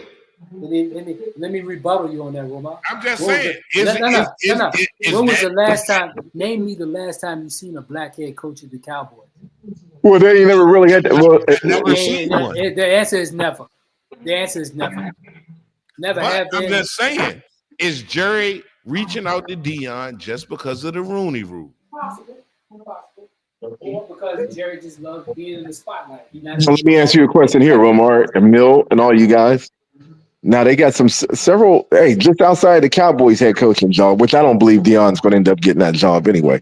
But they got several head coaching jobs out there. Is Aaron Glenn going to get one, or is this his name, that token interview? He deserves one. Who? The job he's done in Detroit, he deserves one. Who, the defensive coordinator? Yeah. He's going to be the new. I think he's going to be. I got him being either the Raiders coach or the Jets. Well, I tell you what, if I was him, I'd rather have the Raider job, because even if I get fired, hell, they got 11 coaches on the payroll still right now. So at least he's going to get paid for about the next 6-7 years. That it's a horrible how they. I put it to you like this: Cliff Kingsbury said, "I'm not in no rush for a head coaching job again. I like being a coordinator." Everybody said, "Why?" Because the Arizona Cardinals are still paying me my full head coaching salary. Now, if he were to go get a head coaching job, And No. If I'm them, I'd just sit back and relax and tell Arizona, since y'all wanted to be a-holes, just keep on paying me. I'll get another one. See, he'll get another job coming up because that color barrier is there. The same ain't going to be said for Aaron Glenn. He got to take whatever opportunities come to him right now. Yeah. I really hate what happened. I read a report that they said this offseason, Detroit's losing both their coordinators. Oh, they will. Both their coordinators gone. But do you believe? I believe the only reason they didn't lose them last year because they want to run it back because of the success that they didn't expect to have from last season. Yeah, because they lost to the championship game. They want to run it back. They want to win it. Well, get ready because they're about to lose next. They about to lose in the division round next game. Romar, I'm going to be honest with you. I'm not going to lie. I really, not against you guys. I really want to see Detroit get there. But like I told people at work yesterday, and I'm serious with it. Let Detroit come up here and do some hiccups and see how quick they got to be able to. People keep talking about, oh, you got to be able to score with Detroit. You got to be able to score with the Commanders too. Bro, we are the third. We own third best average. We own what? And here's the other part to it that people don't give them credit for. If you average 30 points a game. If you ask me my opinion, I think the Commanders got a better defense than Detroit. Right We now, do. yes, absolutely. What's that one phrase that made undefeated since 1990? Everybody got a game plan until they get punched in the mouth. And not only that, we've already seen one top seed go down this month. Right now, think about it. I mean, we had the other seed. Oregon was a top seed. It was high and mighty. Look what happened with Ohio State. Hey, I just think that I like the way I think really the good thing about us and what we doing. We playing with house money because this team ain't got to look the same way next year because it's a lot of 1-year contracts. 30 of them. 30 contracts ended after this season. Can I say this without you getting offended? Can I say this, guys? If this reason why I call Jaden Daniels a rookie. If you win this football game, Jaden Daniels will be the greatest rookie of all time. He's already that. I don't know. Hey, wasn't Tom Brady a rookie when he had to come in for Drew Bledsoe? No, he's the second year. This will solidify that legacy. He's already solidified that legacy. It's still debated right now, but this will do it. Okay, let me ask you. Okay, Romar, let me ask you a question real quick, Bill. Now, who do you think is better? RG3 when he was a rookie or Jaden Daniels is a rookie? I mean, before RG3 gets hurt, I'm just being honest. Who was better? RG3 was on. I feel like RG3 was on a better trajectory than Jaden Daniels. Me too. Romar. I don't agree with that. Y'all ain't let me. I'll tell you why. You ain't hear me. Y'all ain't hear me out yet. But I'm trying to say this playoff victory will put him over that. RG3 did get to the NFC Championship game. No. His stardom was because of the he got scheme. to the wild card game. He was RG3's trajectory because of that scheme Shanahan ran. If he didn't have that, he wouldn't have been as good. I will say this. I don't think so. And I will say this because of what Jaden, how it's just because you don't see too many rookie quarterbacks or young quarterbacks like this guy that don't get rattled. Like he won't get big moment. Hey, RG3 didn't get rattled. Shit, he got hit. Yeah, RG3 couldn't read the field half the time. And Jaden, and I love it. And RG3 don't get through his progressions like Jaden do. He don't. He didn't. That was his problem. Jaden get through 3 progressions in 2 steps. Man, I don't know. That RG3 was a bad dude. I mean, RG3 was electric. Yeah, okay, I Mark. Put it. No, RG3's reads was first read, second read, Jordan read. Hey, look, I see what you saying, Mark. But you look at it, their numbers are similar. Their rookie years in Washington, their numbers are almost like that. Okay, but let me ask you this. I mean, I love Jaden. I mean, got to see him play in Pop Warner, but I ain't gonna lie to you. It's not RG3 definitely got a stronger arm. I don't know about that either. Oh, he definitely. I don't know about that either. No, I don't know about that. But here was the thing. The minute y'all drafted him, y'all screwed him. Because the very next round, y'all went and took Kirk Cousins. Hold on, hold, Mark. Don't say That was a head coach that won. that was not. That ain't. We ain't. I didn't have nothing to do with that. No, I'm saying the organization did. Hey, that's just as bad as when they drafted Heath Schuler and had Gus Frerotte. I didn't Like like 2 rounds later. I didn't understand why would you draft a midget? That was a Steve Spurrier offense, right? Hey, stop. And that because that was Steve Spurrier offense. In That was North. I thought that was North Turner. North Turner. No Turner. Well, yeah. Look, Heath Schuler was a midget. You know the funny thing about this whole thing that he takes ownership of the Commanders when everything's going right, but when they go wrong, you What say, you mean? I ride with them, win or lose. You know, you say we. Look, and then you guess what? I ride with them, win or lose. I went down with the ship with the 4-13 record last year. And I ain't said nothing about this winning season all year for real. That's all you're talking about. Well, let me put it to you like this. This is my opinion of it. If you draft a quarterback in the first round, and then you turn around the second round and draft somebody, if I'm that first round quarterback, I'm already got in my mind somebody didn't want me here. But look, at the end of the day, I told you who my quarterback was last year before he was my quarterback. That's all right. RG3's biggest nemesis was RG3 because he took too many chances and got. Hold on. And in that game that he got hurt, he chose to go back in that game and want to get hurt. He didn't want to get hurt. Nobody wants to get hurt. No, he wanted the respect of his teammates, and he wanted to let them know he was a warrior. That's it. And Ruined his career with that. And you seen what that got him. And then I'm gonna blame on these coaches. No, I can't blame Shanahan for that. Oh, you can't. You know, as a coach, you're supposed to tell him, no. You Sometimes you're supposed to save a player from himself. Yeah. Yes, that's why you're the damn coach. Well, I guess that's At why. that point, when that dude could barely walk, when he got hurt in that game when Haloti Nada hit him, I knew. Hey man, I knew then. I said, "Damn, he hit him square on the knee." This brother is You in also trouble. have to look at the other side of it. He was worried about losing his job. That's why he did that. He knew Kirk Cousins was sitting on the bench. But here's the thing: who is ignorant enough? And I mean, I know it had something to do with Daniel Snyder. You don't draft this dude in the first round and then go right behind the next round and draft another quarterback. Because RG3 was Daniel Snyder's pick and Kirk Cousins was Shanahan's coach's pick. Yeah, and Shanahan wanted to get Russell Wilson, but Russell got picked in the third, so he had to wait till the fourth to get Kirk Cousins. The Rams won the Super Bowl off of all for us behind what we did to get the number 2 pick to pick RG3. No. All that draft capital that we gave them to move up. They wasted that. Jeff Fisher was horrible. They didn't do anything with You that. sure? Yeah, the Rams didn't do nothing with that. Well, if you got Jeff Fisher involved, that dude is the worst. He was horrible. He wasted all those draft picks. Go back and look it up. But now, if you want to go with, I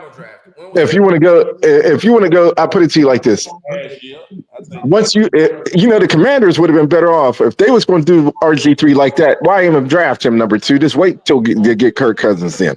You could have traded that draft pick and did a whole lot of different things. That was an argument, a dysfunctional argument between the owner and the coach, which, when it blew up at the end, you saw how fast they got rid of Shanahan. I mean, you do what you did to move up to get the number 2 pick. You ain't got no choice. And on top of that, you have to remember that very next year, we had lost all of that draft capital, that money, because of they said cheated or whatever we did. The Greg Williams. Right. Oh well, man. You guys y'all was screwed from the. That's why they had to bring in Magic in there, because he got integrity. I mean, they needed to do some things because the way they had that outfit was going. Hey man, we've been doomed ever since we let Sean Taylor leave out that building and go back to Miami where he was hurt. No, it's been before that. No, but I'm not. I mean, but still, when you lose, Sean Taylor probably wouldn't have been in Miami if Daniel Snyder really put his foot down and told him, "No, you can't go back home." Well, here's the problem but you want to know what? Here's the problem Sean Taylor made too, and I have to say this.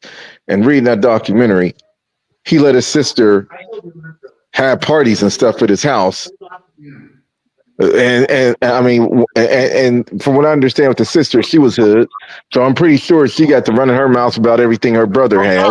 Yeah, because the three guys that did end up doing it, they were at her birthday party, and he gave her a pocketbook with like $10,000 inside the pocketbook, Right in front of him. right in front of them.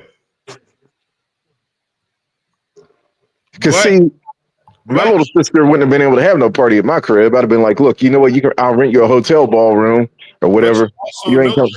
You also know that right after that Green Bay game that he got hurt in, he was in DC and he snuck back to Miami. He snuck to Miami because he was supposed to still stay in DC to work the injury out. The hamstring. Miami because Yes. They called. Look, bro. They said they called him the next day. He ain't show up for what he had to do. And Answer the phone. He was back in Miami, and he won't supposed to be in Miami. he basically got shot in the leg and bled out. Yeah, and he won't supposed to be there. He went back to Miami against the team wishes, doing what he wanted to do. I'm not going to No. His girlfriend called him and said, "Hey, they stole your ATVs and they're snooping around again." And he told the team this, and they still told him. Hey, okay, now here. Okay, so that's another thing I want to ask you guys. Have you seen the abundance of these athletes' houses getting broken into now? Yes, it's crazy, right? They just broke into this to the guy for the Penguins crib a couple nights ago. Yeah, and they got caught. I think the feds got them. They got Mahomes and Kelsey too. They got Joe Burrow. They got Luka Doncic's crib. Yeah. See, but some of this, I'm not trying to be funny. Some of this is posting stuff on social media. You got a girlfriend, and she posting where she at. That's how that one rapper got killed up at Roscoe's Chicken and Waffles in L.A. The little girl he went going to post where they at. No, come on. PNB Rock. Yeah, PNB Rock. They just walked up in there and killed him.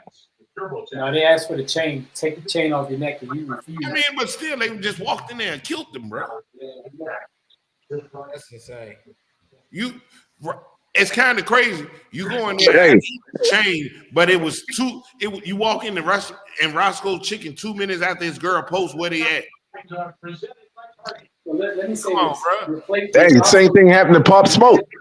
The place that they were at won't the safest place in LA. Let's just say that. Let's just say that, to be honest with you. Hey, look, put it like this. When it comes to certain things and you a celebrity, I'm not posting pictures unless I know that you can't get to me out of the country. I'm not posting nowhere in the States that I'm going to be at unless I'm performing and getting money. I have no choice because you know that I'm on the flight. Makes no sense to do that, especially when you walk around, you got $100,000 chain on your neck. You're at a point now, you have a house party, you got that kind of money, you can't even wear glasses up in my house. Because now they got these glasses with the little recorders. I mean, it's crazy. But you know who ain't scared? The baby.